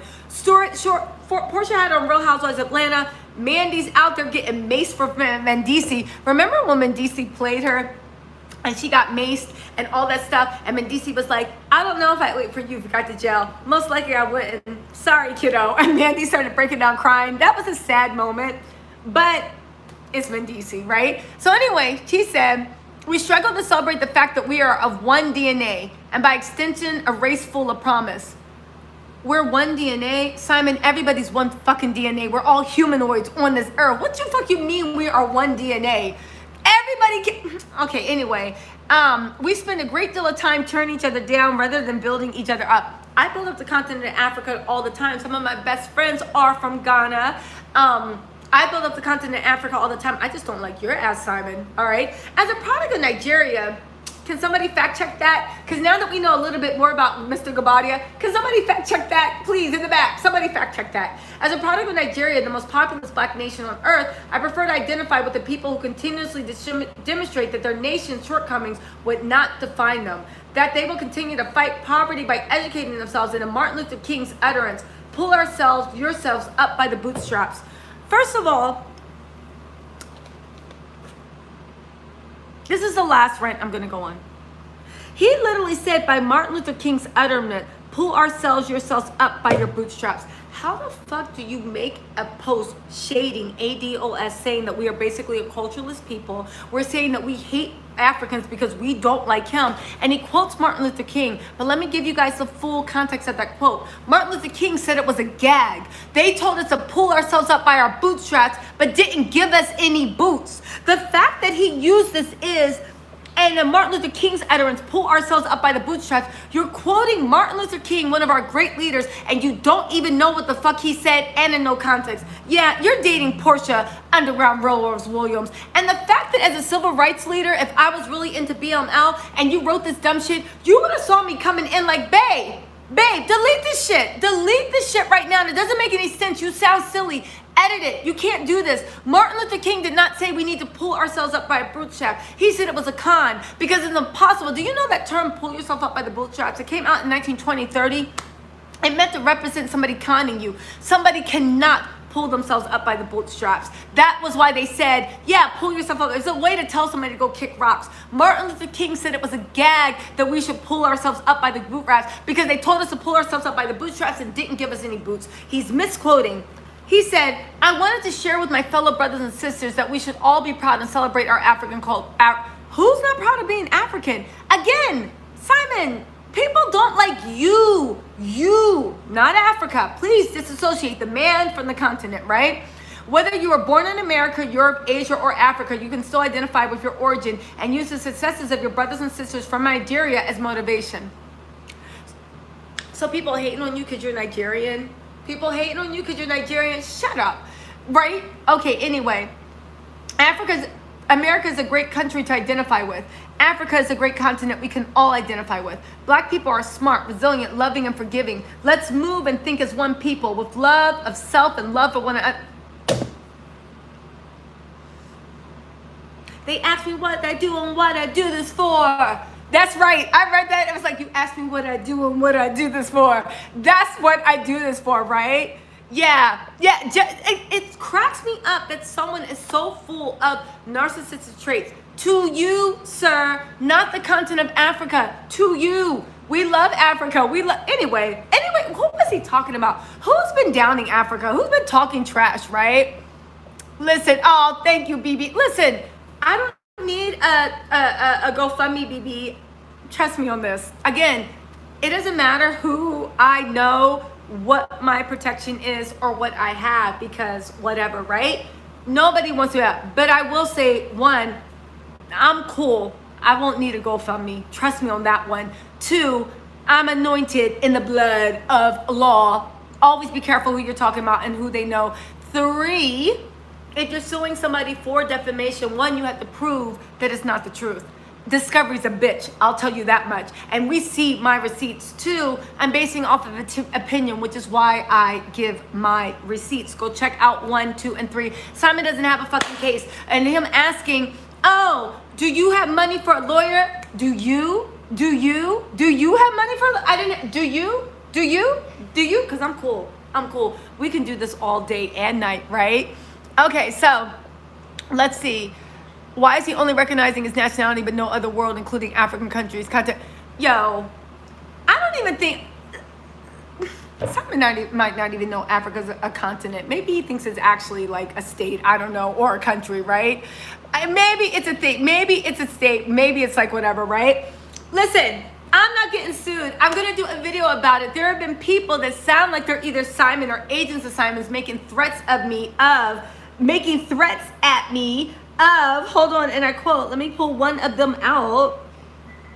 I'm gonna make a video about this, making threats about it, because you know what? Let's go. Where is it at? Making threats about, whatever. I'll post it, right? Being like, you're doing this and that. You're about to find out, Tisa, or whatever your name is. You're about to find out. I hope you have money for a lawyer. Bitch, do you? We can go. Listen, let's see if my YouTube channel blows up because Simon thinks he's just messing with some girl that works at the Piggly Wiggly. Let's see, okay? Let's see. So what are we talking about, right? Okay, so do y'all want to talk about Real Housewives of Potomac now? We talked about the rent. Oh, so the birthday party, right? Back to that.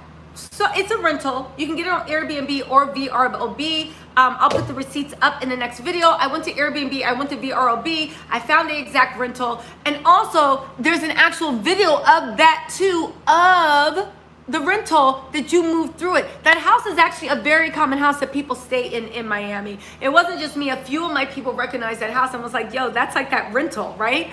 Oh, thank you, Sharon. No, well, listen. It's an upscale Fort Lauderdale rental. It is what it is. Who knows who paid for it? Simon could have paid for it. Doubtful. Porsha could have paid for it. More than likely. It was his birthday. And it is something, right? When if it's your man's birthday, you do flip the bill. You do pay for everything. It's a birthday weekend, right? This is what we do when we are in love. And Porsha Williams. Oh, yes, B. Let's go. Okay, so anyway, who cares about that rental? Listen. In my opinion, the receipts are on 1, 2, or 3. I think Solomon's a fraud. I really do. He gives me fraudulent scammer vibes. Do I think he's involved in anything illegal? No. Do I think that he is a fraud trying to make himself look like he has this and that? My opinion, please go watch 1, 2, and 3. I give you guys the evidence. You guys sort out what you actually think, right? Put it on her, make him wanna marry me. There's Simon. Put it on her, make her wanna marry me. Put it on her, make her wanna. Because you know Simon loves like, or he loves. Hold on.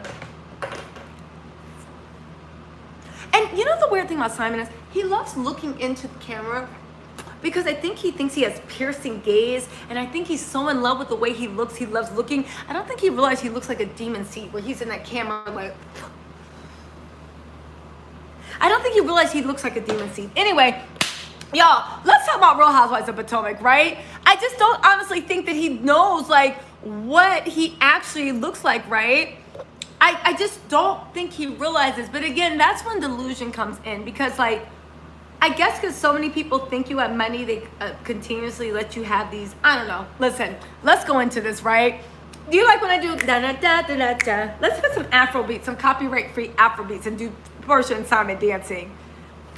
Da-da-da-da, make him wanna marry me. And then in the club with a cigar. Who smoked? Do you know that someone thinks he's even on jet skis? I only say this because I had to look through those pictures. So I was tortured. So after a while, I started rolling my eyes. Like, are you, oh, brother, give me a break, right? He was even on jet skis, taking pictures on jet skis with a cigar. Who smokes a cigar on a jet ski? How is that even situational? I literally was like on my phone looking through the things and I was like, I deserve a Nobel Peace Prize for this. I literally was like, I can't do this. So many times I had to throw the phone down, walk away, and then come back because I was like, I could not stand am looking at that face anymore. And all I was trying to do was just get evidence for you guys so I could win that. I know, look at me acting like I'm so selfish. All I was trying to do was bring evidence to you guys so I could get the 75,000, right? And that's all I was trying to do. But I was just looking, and as soon as I saw the jet ski, I was like, mother, why do you have a cigar on a jet ski? Where is the situation? How is that even enjoyable? Are you addicted to nicotine? Can you put the cigar down? God, and you guys have been on a jet ski. There's all these things, right? Oh, thank you, Marilyn. There's all this shit flying in your face when you're on a jet ski. You know a jet ski, even if you go slow, the water's splashing, there's spray, there's mist, right? The fact that you are smoking a cigar while you're on a jet ski, Jesus wept. Jesus wept. Jesus wept. So, y'all, let's talk about Real Housewives of Potomac. Who's first? Karen's out of her goddamn mind. I love Karen. Now, here's the thing. Karen and Giselle, right? Oh, what's up, Adrian? Listen, everything's for show. Everything's fake. It's But again, when you're like, damn, you act like, oh, thank you, Donna. Oh, thank you, Donna. Listen, when you guys act like, oh, you act like you know him. You guys didn't have to sit at that face for like looking at that face 30 times. You guys didn't have to see the tomfoolery. You guys didn't have to see things dissolve. So I feel like I've been through war. So I'm literally, this is how I express my PTSD. You can only see so much, right? You can only see so much of this face. Let's get another one. You can only see so much of this face before you really, honestly, and truly just lose your shit. It's only so much, right? Oh, wait. Porsha has that tattoo at the Breonna Taylor march? Yo, I haven't. Somebody wants Porsha. Maybe Phaedra's behind the scheme. Somebody wants to humiliate her. Maybe. Yo, wait. So, T. Love Palmer. At Mukbang, I haven't seen that episode of Love and Hip Hop. I'm gonna watch it. But a lot of people have been in my comments, thank you for bringing this to my attention, that tattoo is behind Porsha's ear in the Breonna Taylor march. Now, I haven't seen it to confirm it. I need to actually go look at it, but that's what I'm hearing. You guys, go look at this, right? Let's see. Travel Boss, you're wrong for that. I wanna know what Travel Boss said. What did Travel Boss say? Thank you so much for the super chat, Donna Roberts. And also Sharon, thank you so much, you guys. Listen, Tyras, let's go to Real Housewives of Potomac. Karen read Giselle for filth, but let's have a multi-layer conversation. Why does everybody say that Candace has such a nasty mouth when Karen literally said that one, Giselle was in, first she implied jail, which is Sing Sing. Then she said it was a mental institution. And the fact that she was a broken down old whore from Hampton U, which is weird from the reads because listen, can you be 50 and somebody's still calling you a whore from college? Like, isn't there expiration date on miles on your, I'm just wondering, right? But also, and then Karen got on RHOA because Karen's a liar. Listen, I love Karen. I love Karen. But Karen is a liar. She got on RHOA Tap and Live and said, listen, Giselle was never, she literally said that the only reason she said that is because she was trying to lighten the mood because Giselle goes so dirty. You weren't trying to lighten the mood. You were throwing shit out there, and that's why Giselle was looking at you like, huh? What? And then Mia, hotbox. Mia's funny. Mia is funny, but she was like, hotbox? Who has a hotbox? And like, listen, so let's start it off, right? Candace's new home, she has generational wealth. That's what happens when you prepare for your children, and I love to see it. I'm a big fan of Candace. Now, don't get me wrong. Sometimes she can be a lot, but I'm about a fan of what Candace represents. I do think when Robin and Giselle was saying that there's no such thing as colorism, I thought they were full of shit because everybody is praising Karen for going for the juggler, but Candace is a little kid that needs to watch her mouth. I did think that it was super, super low that Karen literally implied that Giselle had some type of mental breakdown because she was a broken down whore for Hampton U, right? Well, this is true, Tyrus. Karen will lie, but Giselle won't cop to it anyway, right? I like Karen and Giselle. But Juan, Ashley, and a creepy husband are Aggie. Karen, Cappy. Exactly. Thank you, Miss Arbor. I appreciate it. Thank you. Miss Marbor is showing some love. My name is easier to pronounce, Miss Marbor. And Miss Barbora's like, and you still messed it up. Listen, Karen be capping. Giselle, it can be horrible, but she's never wrong. I've never heard her outright make up lies about people. Coffee review, you may be right. I think it's a setup with Porsha. Someone wants to take her down. Porsha may know Simon has no money, but she's too deep now and she don't want to be embarrassed, right? Yes, thank you, Nestor. Thank you, Nestor.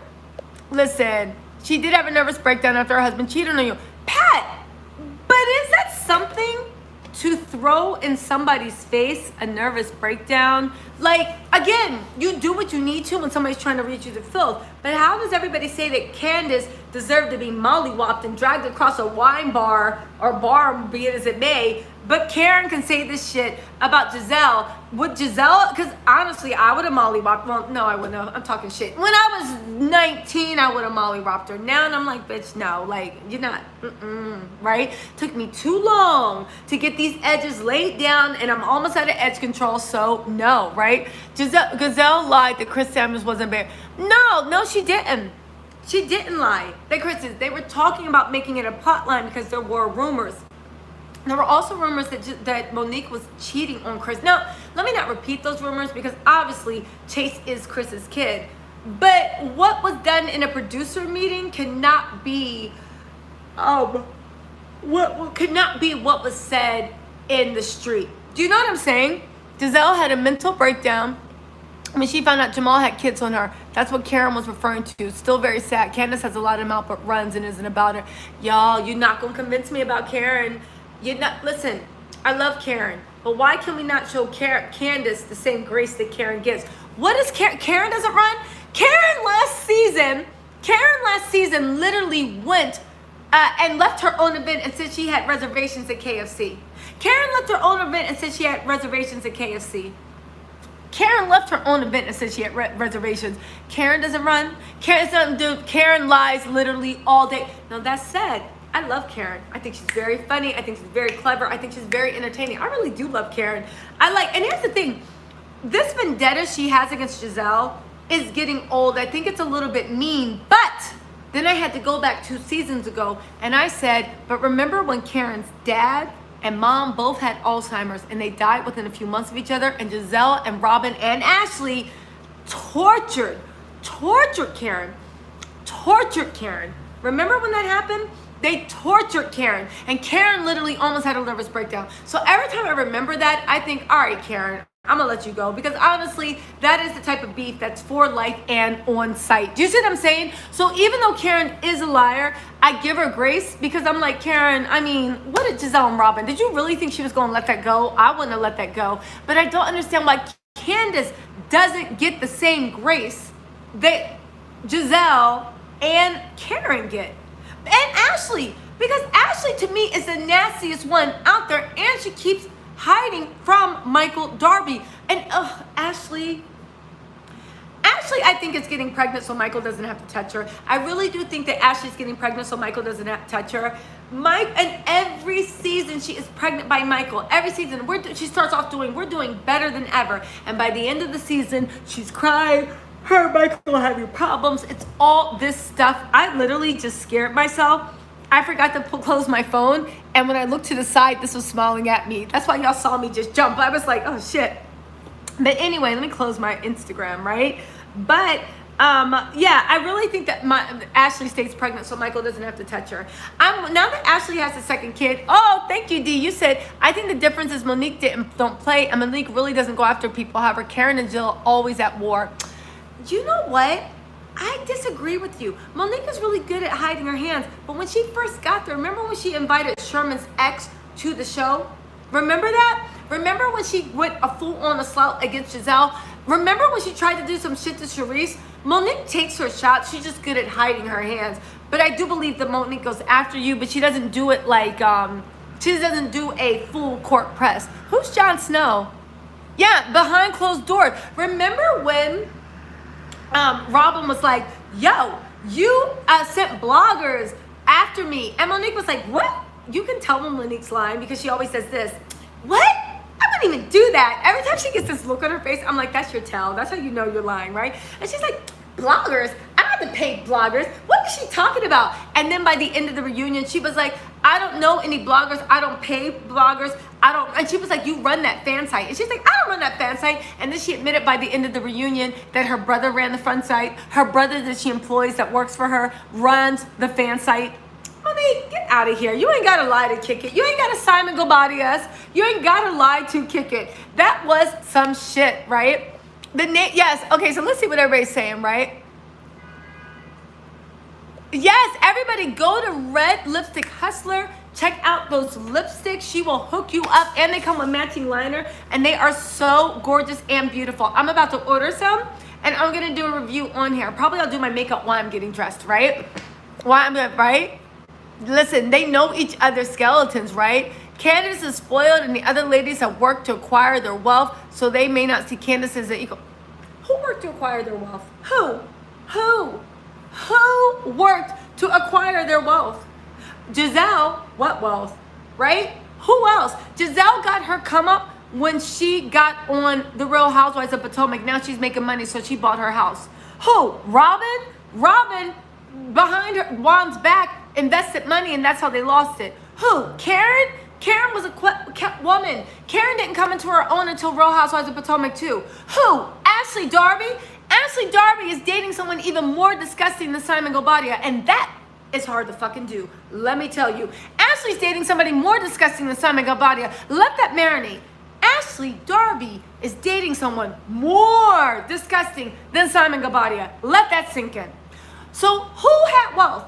Who? Wendy had 4 degrees, but it's no secret she used student loans to get through it. Don't get me wrong, they're all doing well for each other, but nobody was wealthy except for Karen, and Karen was a kept woman. And Ashley, you can tell by those rainbow club. Michael don't even give Ashley a big enough allowance for her to go to Fashion Nova. She be shopping at Rainbow. Ashley's clothes look like she dates the fry cook at IHOP. No shade to the fry cook at IHOP, but that's who Ashley looks like she dates. You can tell Michael does not give her access to that money because she doesn't even have Michael. She doesn't even have Fashion Nova money. She doesn't have Pretty Little Thing money. She doesn't have Misguided money. She is right there down bad at rave with Sheila. What's up, Miss Shorty? Thank you. Thank you, Miss Shorty. She is down bad at the Rainbow Boutique, her and Sheila, trying on shoes, seeing if they have those little $10 flip-flops in a size 7. Give me a break, right? All right, Sheila, you didn't get a notification? But you can rewind it. We've been having a grand old time. So again, who was wealthy? So why does anybody, and let me tell you something, between having to marry a man to get money and getting it from my parents, you better believe I want it. Not saying that your husband, your man, whatever, can't support you, can't do this. Definitely, that's beautiful. But if I had to choose between having to get money from someone, I would want my parents, because my parents aren't going to maybe abandon me when I'm 40, 50, 60. My parents aren't going to have me down bad. You see what I'm saying?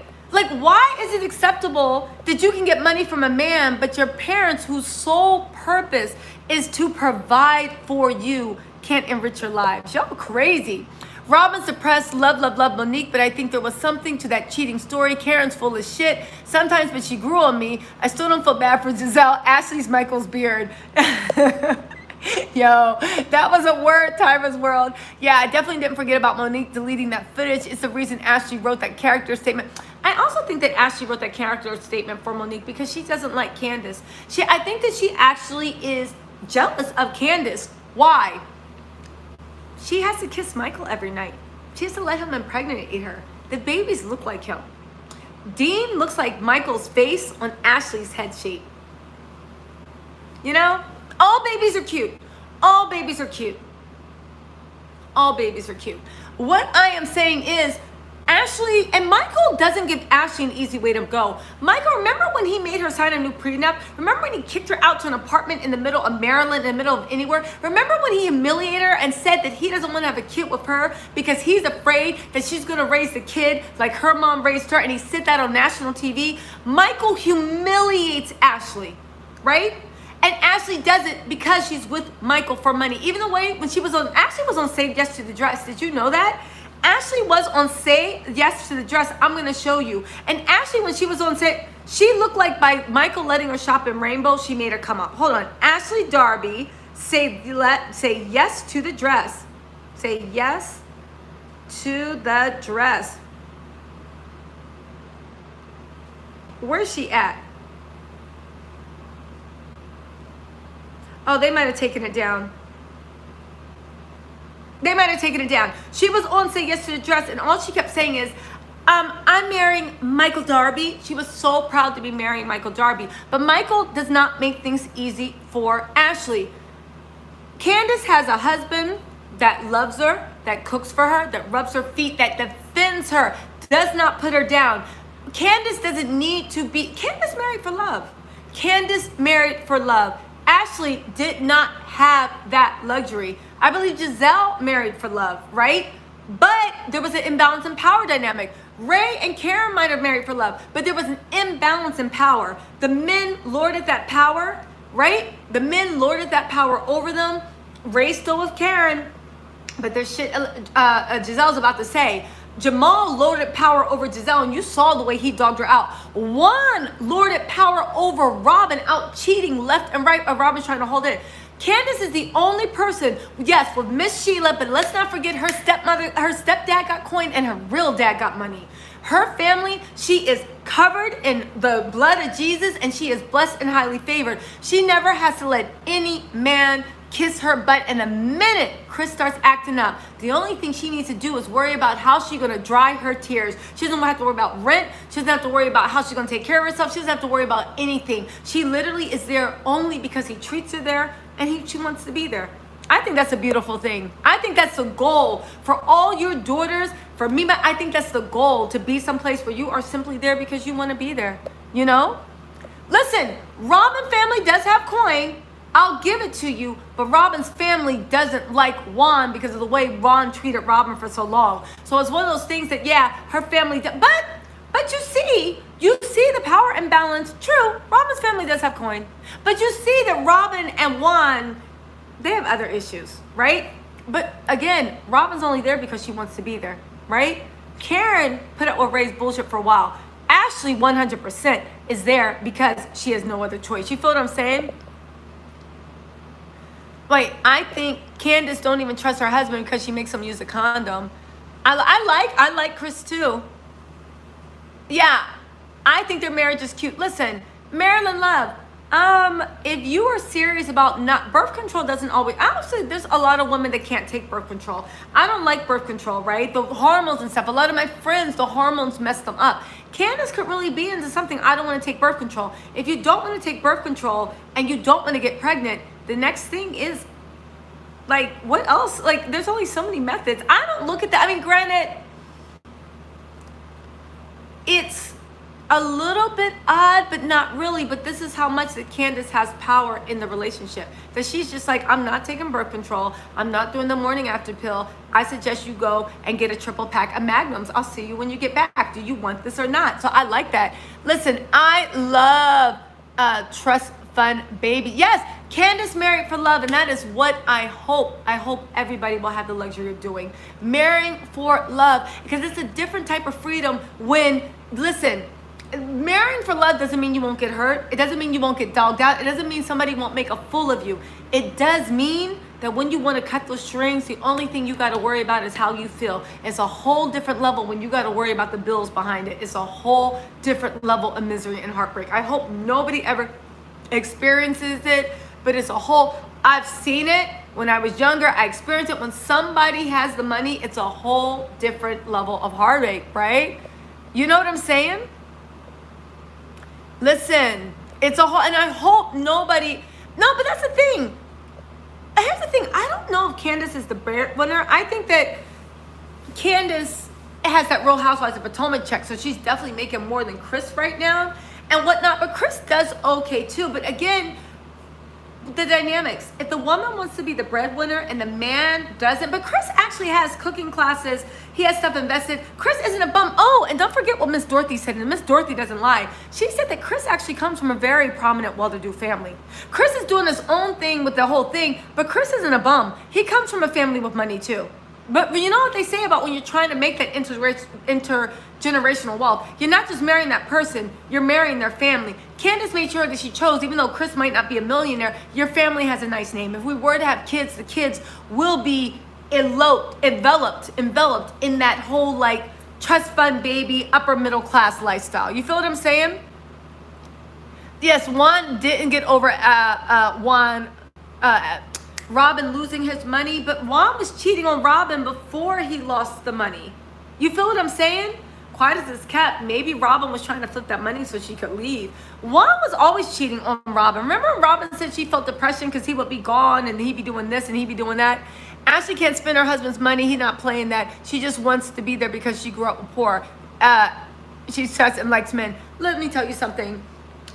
We all know, like I said, she doesn't have access to the money because she can't even buy Fashion Nova. Ashley is shopping at Rainbow with Miss Sheila, and I bet you she's using her Real Housewives of Potomac. I actually think Ashley, by the way she dressed, I think that, which is good, it's sweet of her, I do think that Ashley is paying her mother's bills. I think Ashley's paying her mother's bills, and I think Michael lets her. I don't know how you're with somebody for that much money, and they're literally talking about cutting your mom off for like a couple of $1,000 a month. It's like, you are a multi-millionaire.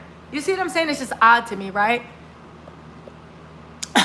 Robin and Juan are getting married like the Chateau Charest joggers. That's how Robin and Juan are getting married, right? Coming spring 2000 February, right? Michael the type to hide money and file for bankruptcy and divorce. Exactly, S.A. You recognize the type of man Michael is. Michael didn't even make a secret of it. Even when he was humiliating on camera, coming around in his Segway looking like an old-ass Dennis the Menace. I can't. Chris is not a bum. Candace, she's not. Yeah, I don't think Chris is a bum either. I really don't. Chris comes from a good family and he has his own money coming in. Now, granted, I'm sure Candace is making a little bit more coin. I do like, did y'all hear Drive Through by Candace?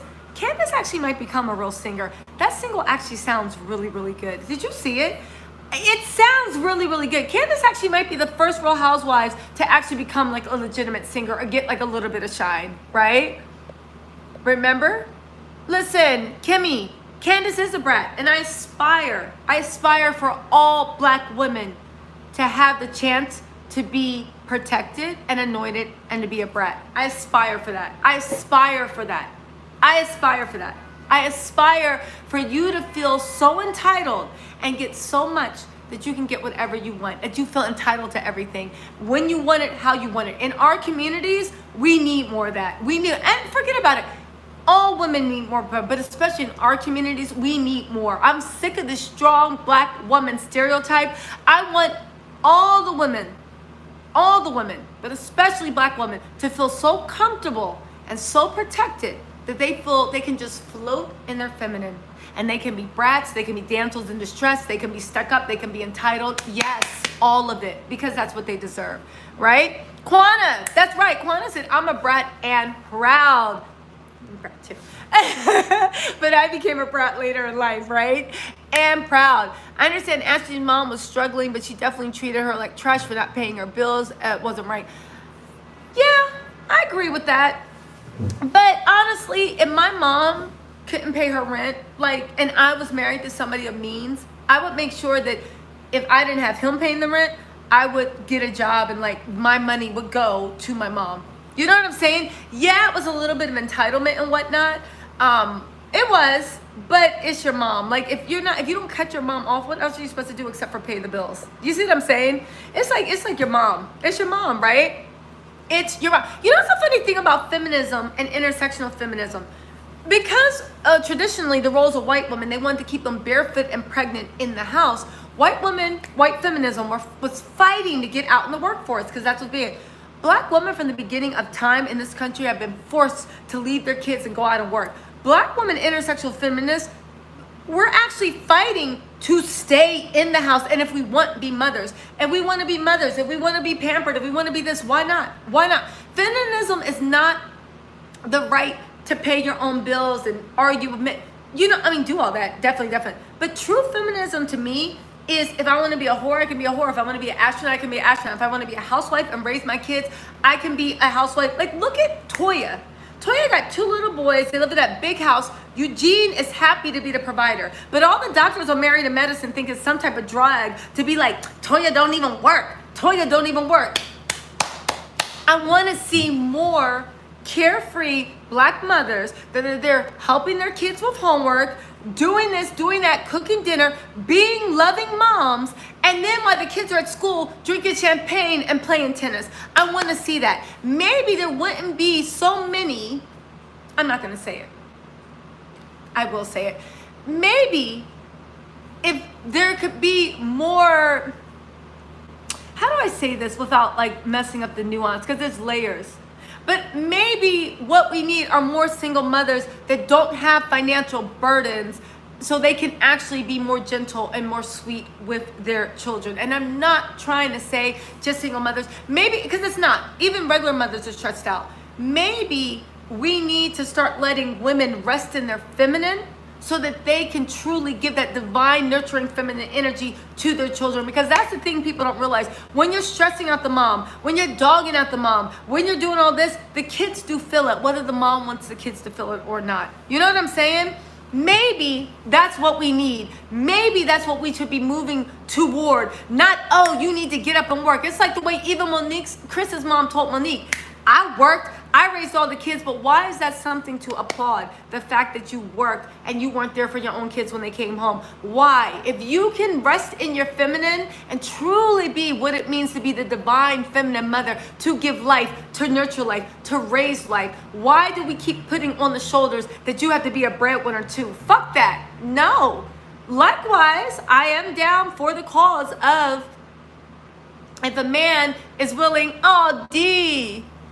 Oh, thank you, D. You're right. Thank you so much. And you're right, D. There's nothing I won't do to my parents either. I feel like if you have it and you're not helping your parents out, then what, you cut them off? Like, what's going on? If you have it and you're not helping your parents out, it's like, I don't understand. There's not a bag, pair of shoes, anything that would stop me from helping my parents, right?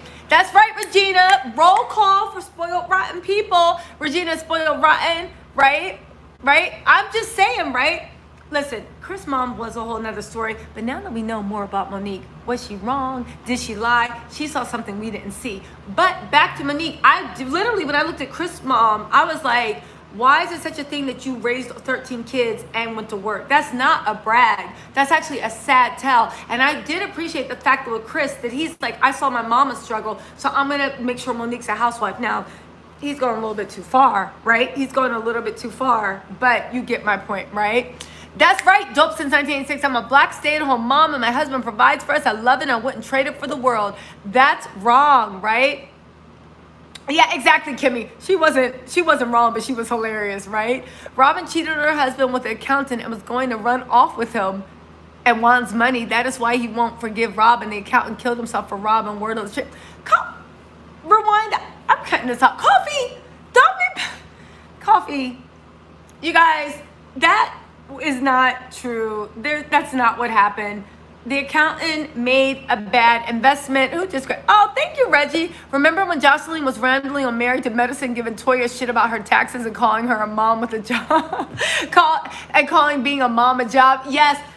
Listen, they keep having these odd crossovers between Bravo shows and Love and Hip Hop. It's interesting. It's interesting that they choose Love and Hip Hop to have a crossover with the Black shows, because I don't see Love After Lockup having a crossover with Real Housewives of the Beverly Hills or OC. But I remember that when Jocelyn was trying to go in on Toya, and I was like, how is that a drag? Great, you went to medical school. Great, you're doing this. That is great. But if Toya chooses to be the best mom, and I'm not saying the other women are not good moms, you can have it all. But if this is what Toya feels like she needs to do to be the best mom she can, and she has those kids' fathers or whoever she's with saying, babe, I got you. Stay home with the kids and I'll support you. Why do we get so angry when we see Black women stay at home? We see the Kardashians. Kris Jenner was a stay-at-home mom the whole life. Did anybody drag her? Why is it that when you see Black women staying home, it bothers everybody so much? No, we're going to have a resting in our divine. Yo, that episode with Jocelyn was the highest rated episode of Married to Medicine. Have y'all watched Jocelyn's Cabaret? You guys need to get into Jocelyn's. It has everything. Jocelyn's Cabaret is so good. Y'all, the Juice Network is $15 a month. I actually didn't renew my membership, so I actually need somebody to share the password with me. But the Juice Network is so good. Jocelyn's Cabaret done saved that thing, right? Let's see. Hey, David, what's going on? Ace said Toya actually put it, made him want to marry her for sure. Yeah, yes. Toya was like, put it on to make him want to marry me. How that dance go? Put it on to make him want to marry me. Put it on, or the Simon dance. Put it on and make him want to marry. Simon done did some juju on Porsha, got her doing the labada at her African theme. That wasn't African theme, it was island theme, carnival theme party, doing the labada, right? For $2.15 pesos, right?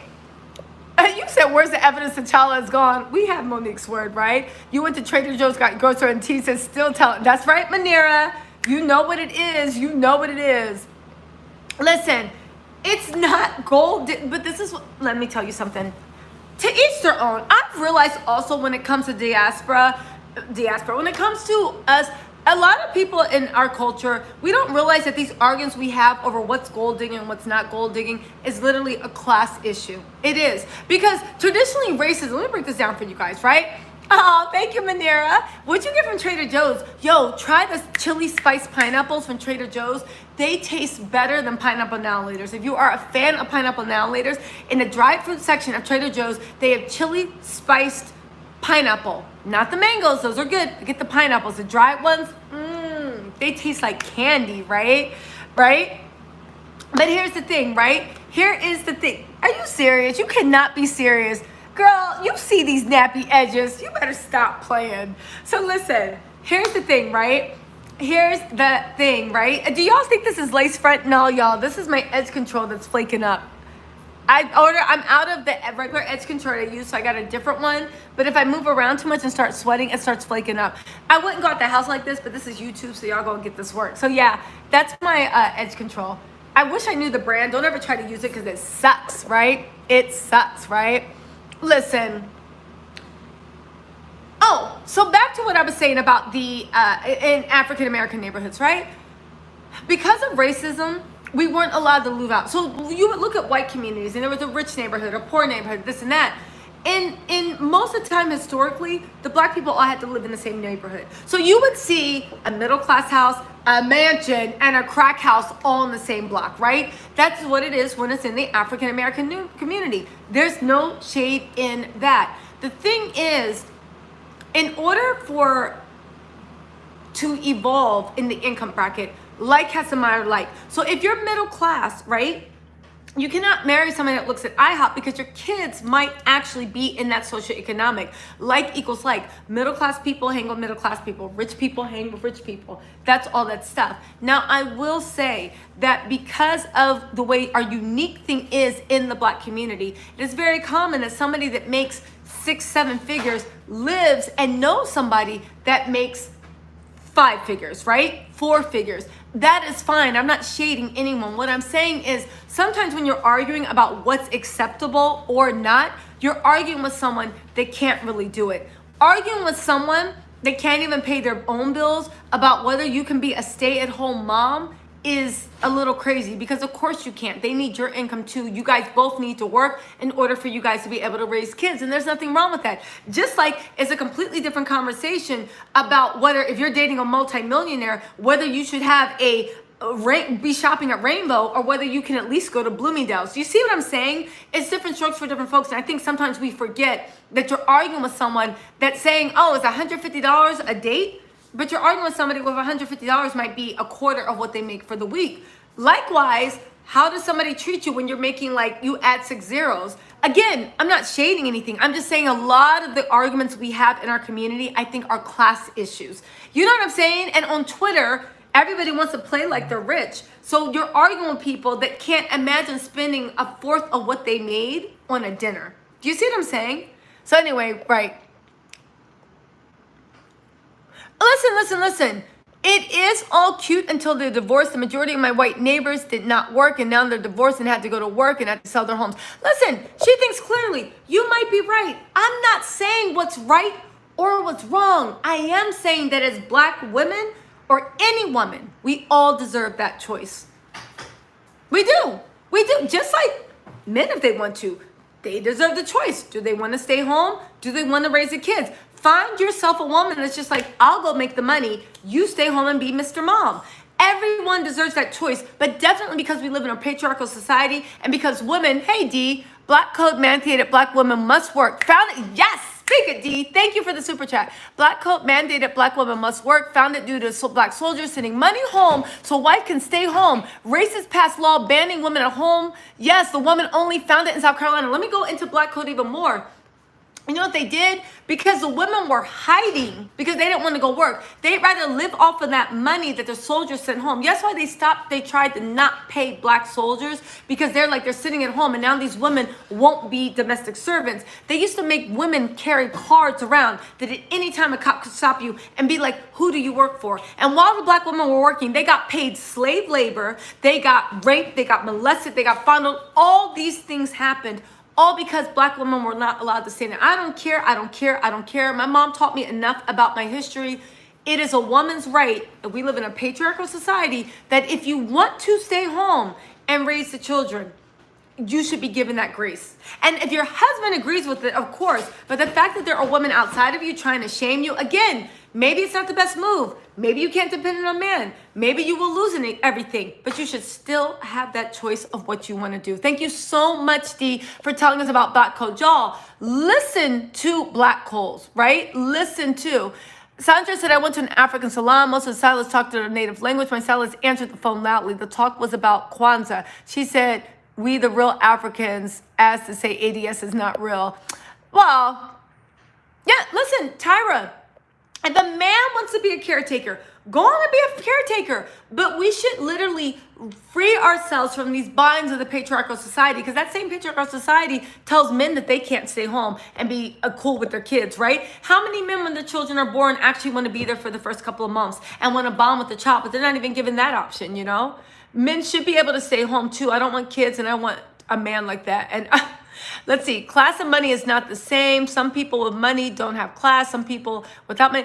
Yeah, but you're thinking about class from a point of social graces. I'm thinking about economic class, where we line up and we're like, everybody making 5,000 stand here. Everybody making 10,000. Everybody making 15. Everybody making $1 million. I'm literally doing by social economic class, not by like any social constructs of grace.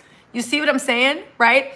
Hey, Suji Chick, no, we're just talking shit about whether Toya has the right to stay home. And Monique, that's one thing I can give Chris and Monique.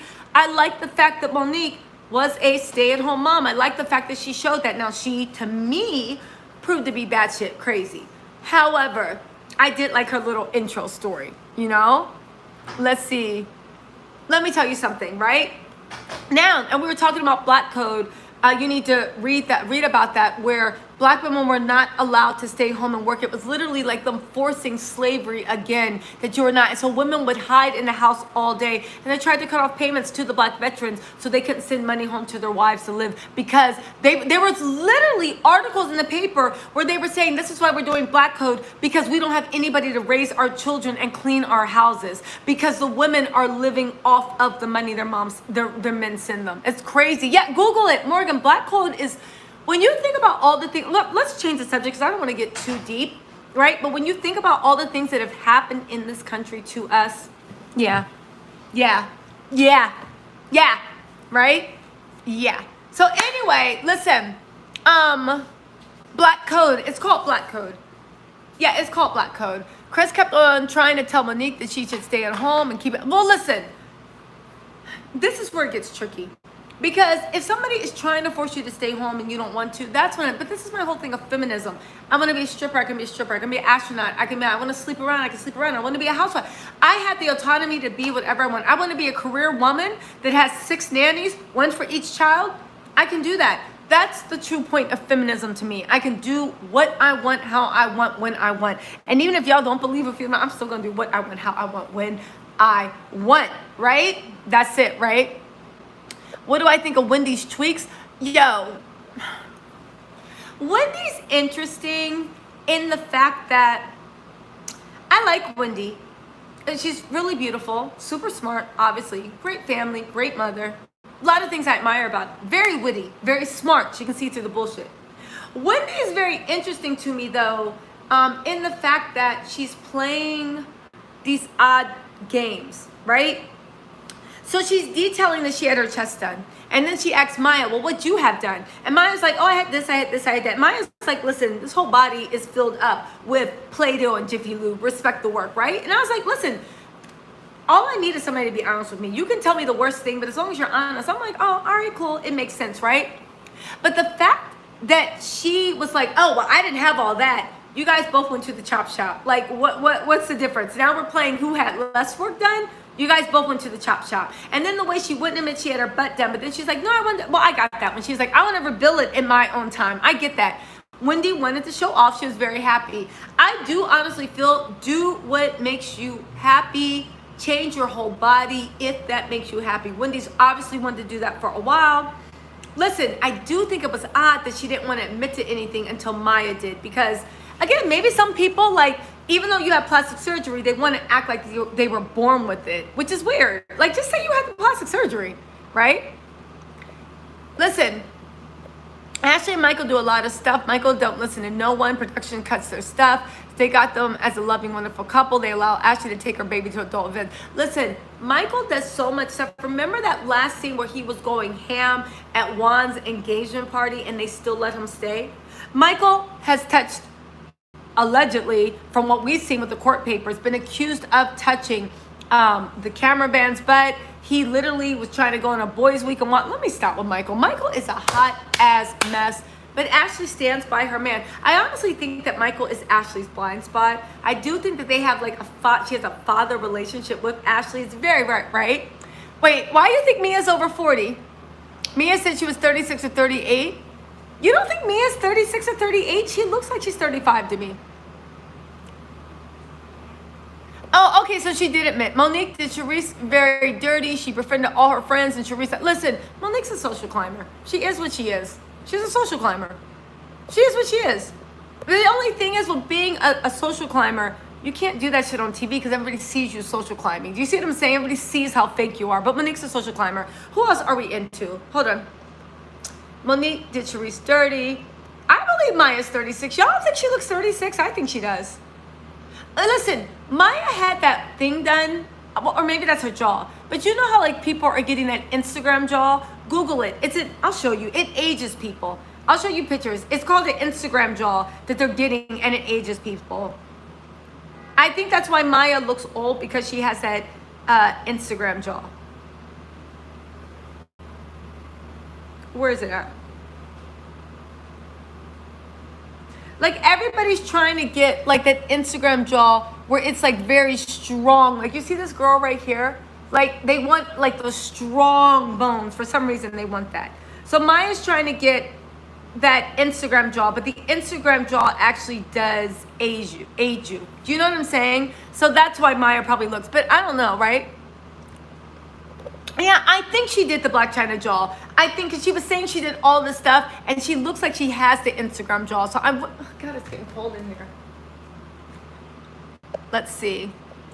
You don't know how many years apart you and your hubby are. Listen, I have to make a confession. I have to sit there and count how many years apart me and my boyfriend are. We're not that many years apart. Like we're like 1 year.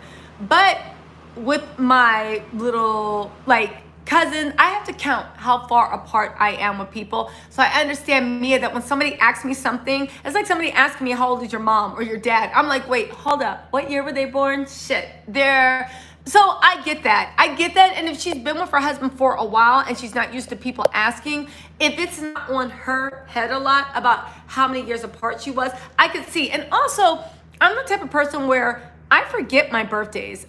I definitely don't lie about my age, but I forget my birthdays in the fact that depending on, but then again, no, that doesn't make sense, right? Because you still know you're a certain age. Right? So you might be right. Oh, thank you. Where'd you send it? Thank you, Reggie. Did you send it in Twitter or Insta? Thank you, Reggie. Woo! I got a username and passcode. I'm back on. Let me shut up before the feds be watching. Like, interesting. Simon's watching this live and he's like, I got her. I'm gonna get her for illegally using Zeus. That's what I'm gonna do, right? I think Maya looks like she's in her 30s. I really do. I really honestly do. But then again, I don't know, right? Again, I will say something. Thank you so much, Reggie. I owe you one. I will say, I'll get it too, and I'll give you a thing. I will say that also when you, I will honestly say that when you get plastic surgery, because I've seen it happen to my friends, especially when I was younger, when you get plastic surgery, I will say that it does age you. It does age you. I don't, like, you look at Kylie Jenner, plastic surgery ages you. It does, which is why only old people, I think, need plastic surgery. I think when you're young, just let your face rest. Plus, if you wait, I'm not saying I'll never get plastic surgery. I'm not. But if you wait for plastic surgery, imagine the plastic surgery they'll have when we're 70. Imagine. They probably might even be able to shrink wrap us in a whole new face. Imagine what will happen when we're 70 for plastic surgery. Just imagine that, you know? Listen, you know I'm not messing around my face because I've also been afraid too. One of my girlfriends actually got lip fillers and she tinkered around her face. She was already beautiful before, but she tinkered around her face. And when I saw her, and I remember she got so mad at me because I was like, you look better before. Can you reverse it? She couldn't reverse it, right? I'm so afraid that somebody is going to mess with my face and leave me looking worse than when I came in. Because that's the worst thing, right? You look worse than you came in, right? I'm so afraid of that. And plus, when we are 70, the technology they'll have for plastic surgery, they'll probably be able to shrink wrap a new face. They might even discover the fountain of youth where you can take something and go back to where you felt like you were in your prime. I'm gonna wait. And also, I'll be honest with you too. I say that, but as I get 70 or 80, it's kind of like, I don't know. Listen, a man that likes me is going to like my wit or my smile or like other things, right? But honestly, I'm not trying to compete with someone that's that wants a 20-year-old. You see what I'm saying? I'm not competing with somebody that wants a 20-year-old. I'm not going to compete with somebody that wants a 30 or 40 or 50. When I'm 60 years old, right? I'm going to get a man that actually likes me. I mean, that's the secret to success. You get somebody that likes you. I mean, hopefully, right? That's the secret. Anybody leave, like, that's the secret. That's what you hope, right? Let's see. Yeah, exactly. That's another thing. Everybody in my family aged well too, so that might be why I'm talking trash, because I was like, I welcome it, you know? But you know what I'm saying, right? Lily said, no, Mia looks older than me. I really do think it's that surgery. You know what I'm saying? I think it's the surgery. Listen, look at Karen. Karen had surgery and she looks phenomenal. But Karen waited until the petals started to wilt before she started messing with her face. But Karen's surgery looks really, really good. I take that back. Maybe when I am Karen's age, how old is Karen? 60? 62? When I'm Karen's age, I'm going to go and have that surgery. Did y'all see Karen's body? Karen also has a nice little shape too. She was laying out by that pool in that orange bikini. Karen be doing it, right? Yeah, sometimes. All right, so listen.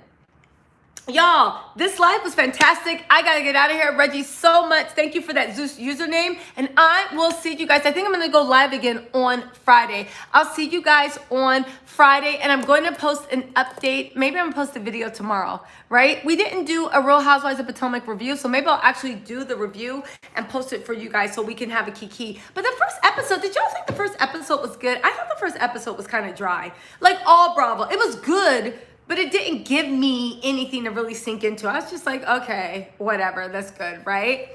Yes. Oh, thank you, Claudia. Thank you. We got Claudia Jordan. Y'all remember Claudia Jordan from City High? The City High, or was that Claudia? Who was in City High? Was that Claudia Jordan? The City High, remix here, the City High. Yes, thank you. It wasn't Claudia. It was Claudia Ortiz in City High. 5'5" with brown eyes. I heard that song the other day. I was like, who is this? They're like at City High. Small like the sunrise. Okay. Hey. Oh, wait. Riri Navy knows Claudia. Of course, Riri Navy knows Claudia Jordan. All right.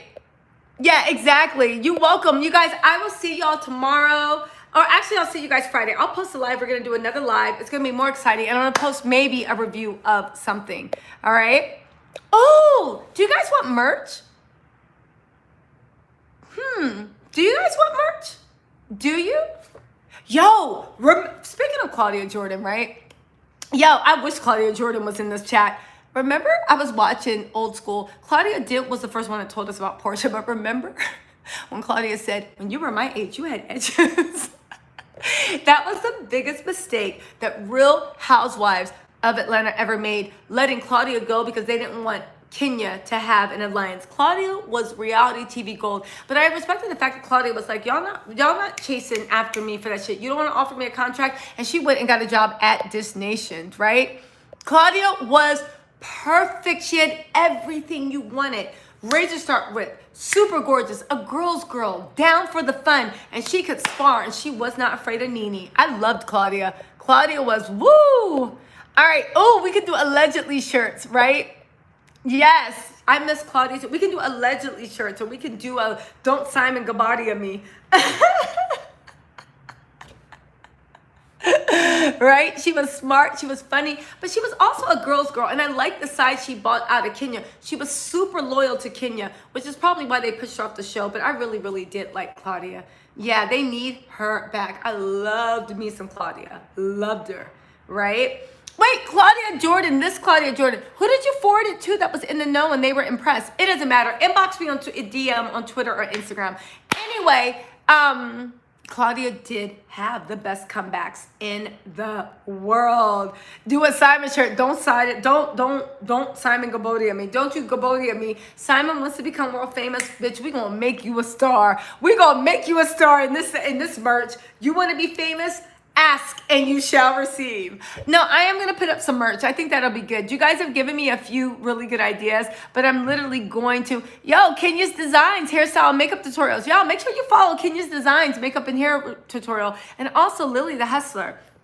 Oh, and also Amika, not this live, but Friday live. There's been so many of you guys that I'm going to literally, with your face of the bug. There's been so many of you guys that I'm trying to encourage you guys to start your own YouTube channels and actually live the dream. You guys have been inboxing me. I'm going to make a list, and on my next live on Friday, not in the beginning when no one's watching, but I'm going to wait till we have a bunch of high viewers, and I'm going to start shouting you guys channels out so we can start supporting each other, right? You said, Claudia Jordan said, I would never go back to the same cast I was on with. Half of them, stop playing like a Claudia Jordan. Half of them were so damn fake and painted my ass or lies, but I'm hearing of some of the new candidates, and one is my girl. Claudia, shut up. This is not the real Claudia Jordan, but it sounds nice. That's what I like. If you're going to lie to me, make me believe it. Give me a good kiki. Me as adopted, assistant, daddy issues. Don't say that, Tiara. Don't say that. I don't believe that because somebody is adopted that they have, like, issues. I don't. I think a child raised without love has issues. Quiet in the cup. I know a lot of women raised with their daddies until they were 25 that have daddy issues. You know what I'm saying? Let's see. Oh, thank you, Janet. You're as beautiful as your person. I love Claudia Jordan, too. Yes! She has all the shares and comeback. Exactly. She had all the shade. Let's see. Janet Johnson, thank you so much. Lily said Karen looks like a witch. Not anymore. Not anymore. She got that Gargamel oil. Karen did, was your first season, look a little bit like Gargamel from the Smurfs. She did look just a little bit like Gargamel for blonde wig, but now she fixed that nose. Karen is looking mwah, mwah, mwah, chef's kiss, right? Kimmy, start your YouTube. I will definitely. Okay, I'll do a Simon dance one more time, right? Let's put on some music. But let's put on some copyright-free music. Hold on. We'll do this on the thing. Y'all, do it with me. Do it with me. Let's see. Do it with me. Let's see. Here we go.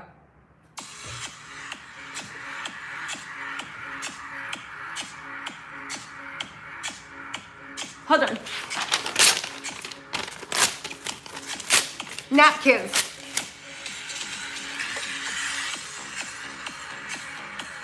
Okay, that's not Simon's vibe, but you get the point. That's Simon with the napkins doing the thing. Put it on and make her want to marry me. And Porsha, oh, you killing it, babe. Shamia, help. You killing it, babe. Yo, what if Shamia hooked Porsha up with Simon? What if Shamia hooked Porsha up with Simon as an F you for not coming to her wedding and not supporting her? What if? What if? What y'all think? What y'all think in the streets, right? Oh, put the Simon dance on TikTok. Just doing it everywhere. Just doing a little thing. And Porsha, killing it, babe. Yo, if Porsha doesn't stop with these hats, Wait, Claudia. Wait, Claudia, if this is the real, hold on. If this is the real Claudia Jordan, Claudia, tell us something we didn't know about filming Real Housewives of Atlanta. Tell us something we didn't know. Tell us, what was the actual beef between you and NeNe? Now, here's the thing. You didn't start with her. She came for you. But it always seemed like NeNe was afraid that you were going to say something to her. What was the actual beef? What was? What was, if this is the real Claudia, and Claudia, no, let me not waste that on that question, right? I don't want to waste my question on that, Claudia. Claudia, what, if this is the real Claudia, what was your impression of Porsha? Honestly.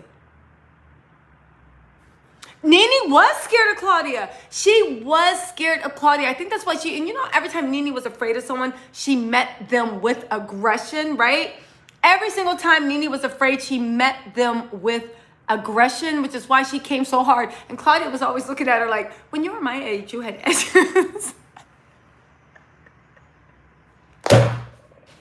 I'm sorry. When she said that, I fell out. NeNe was coming at her like, hi, Yuka. And Claudia was like, I'm sorry. Anyway, let's see. Wait, Claudia, tell us something about, what was your impression of Porsha? If this is the real Claudia, we want to know your impression of Porsha. I really want to know. With a real Claudia, please. If this is Claudia Jordan, I'm gonna gag. I'm not gonna be trolled, so I'm gonna have to play it cool. But if this is a real Claudia Jordan, I love you so much on Fox Soul. You should have stayed on Real Housewives of Atlanta. I wish you would come back, but I guess what's his name? Carlos King would have to come back for you to come back, right? But no, listen. Oh, this ain't Claudia. Okay, fine. Claudia Jordan, that's mean of you to troll me. But still, tell me something anyway. Make up something. Tell us something about your dealings with Porsha, right? Yes, with those damn dry ramen. No, listen, Claudia's catback of NeNe, she couldn't stop. With Mia's wedding picture, she looks young and different, like more what? More what? Wait, Sandra, what's going on?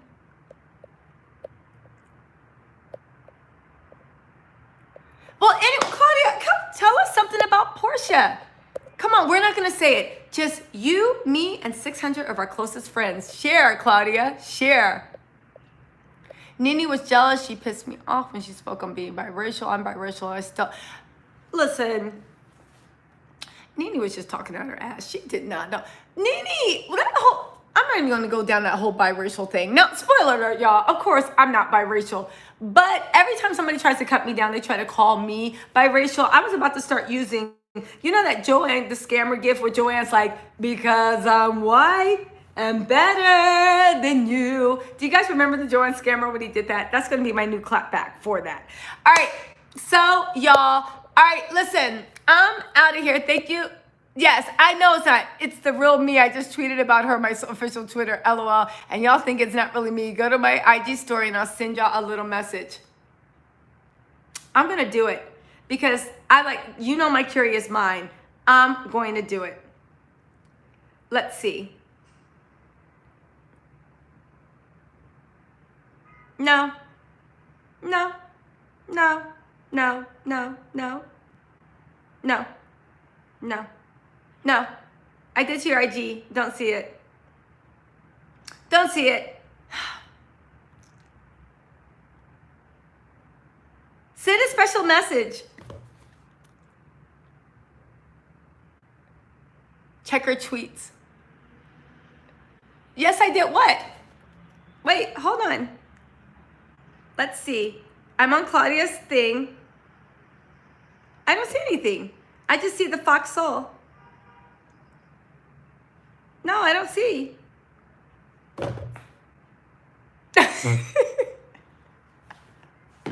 I just looked at myself looking stupid into the camera, right? Let's see. Let's go on. What's there? I don't see anything. What's the message? Junior Paul?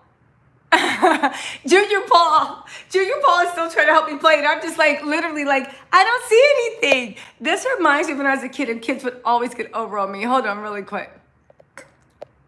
Let's see. my God, it is Claudia Jordan. Oh, wow. Oh, my God. Oh, my God. That's incredible. Hold on. Tosh Grant, DM me. Oh, my God. This is so huge.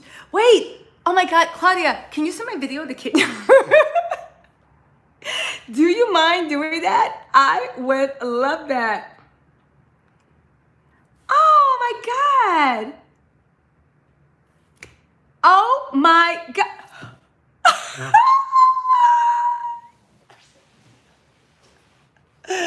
Oh, I am descendant. Oh my God. Thank you. Yo, Claudia, we're going to have to do a thing. Put them on and make them like. This is Simon dancing with Porsha.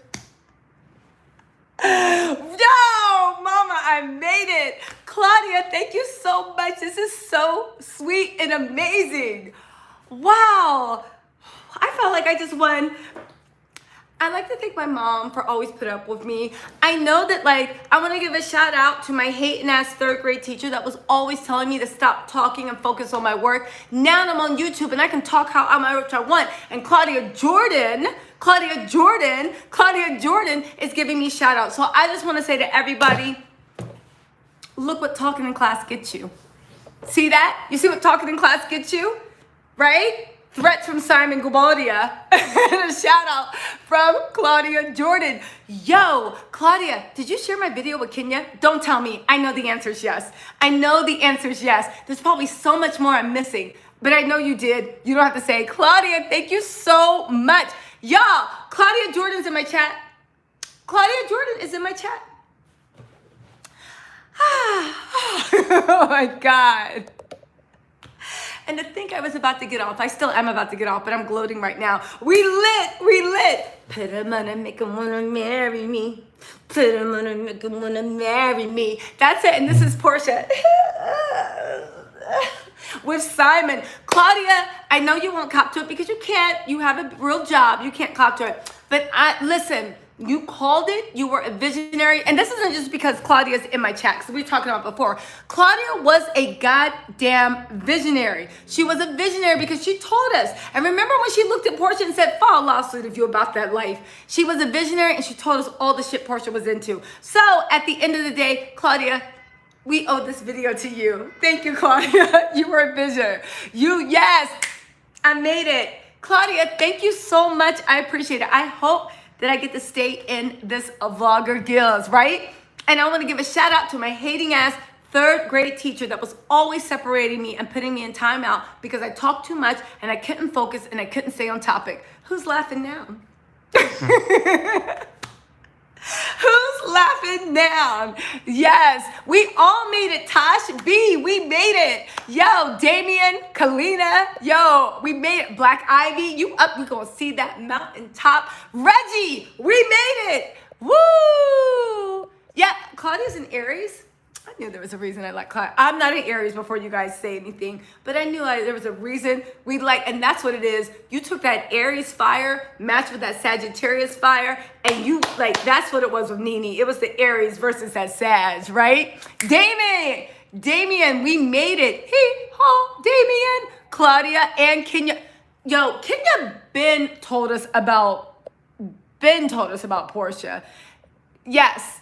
Girl, Sandra, I agree, but we talking about Claudia Jordan right now. She's in my live chat. I agree. Yes, Aries are so bomb. Thank you. Yes, and you're a Sagittarius. So Riri Navy is a Saggy. That Fire Nation. Y'all like Fire Nation. Jesus Christ. That's one thing about an Aries and a Saggy. Why y'all probably get along. But it's a little bit like, because when one of them turns up, there's no calm friend to be like, girl, calm down. When one turns up, it's just like, all right, let's go. We ride tonight. Who we getting at, right? You can go to your Aries or Sag girlfriend and be like, listen, I need you to be cut. Done. What time we leave? And you're just like, well, you know, I was thinking about busting. What time we leave? Let's go, right? There we go.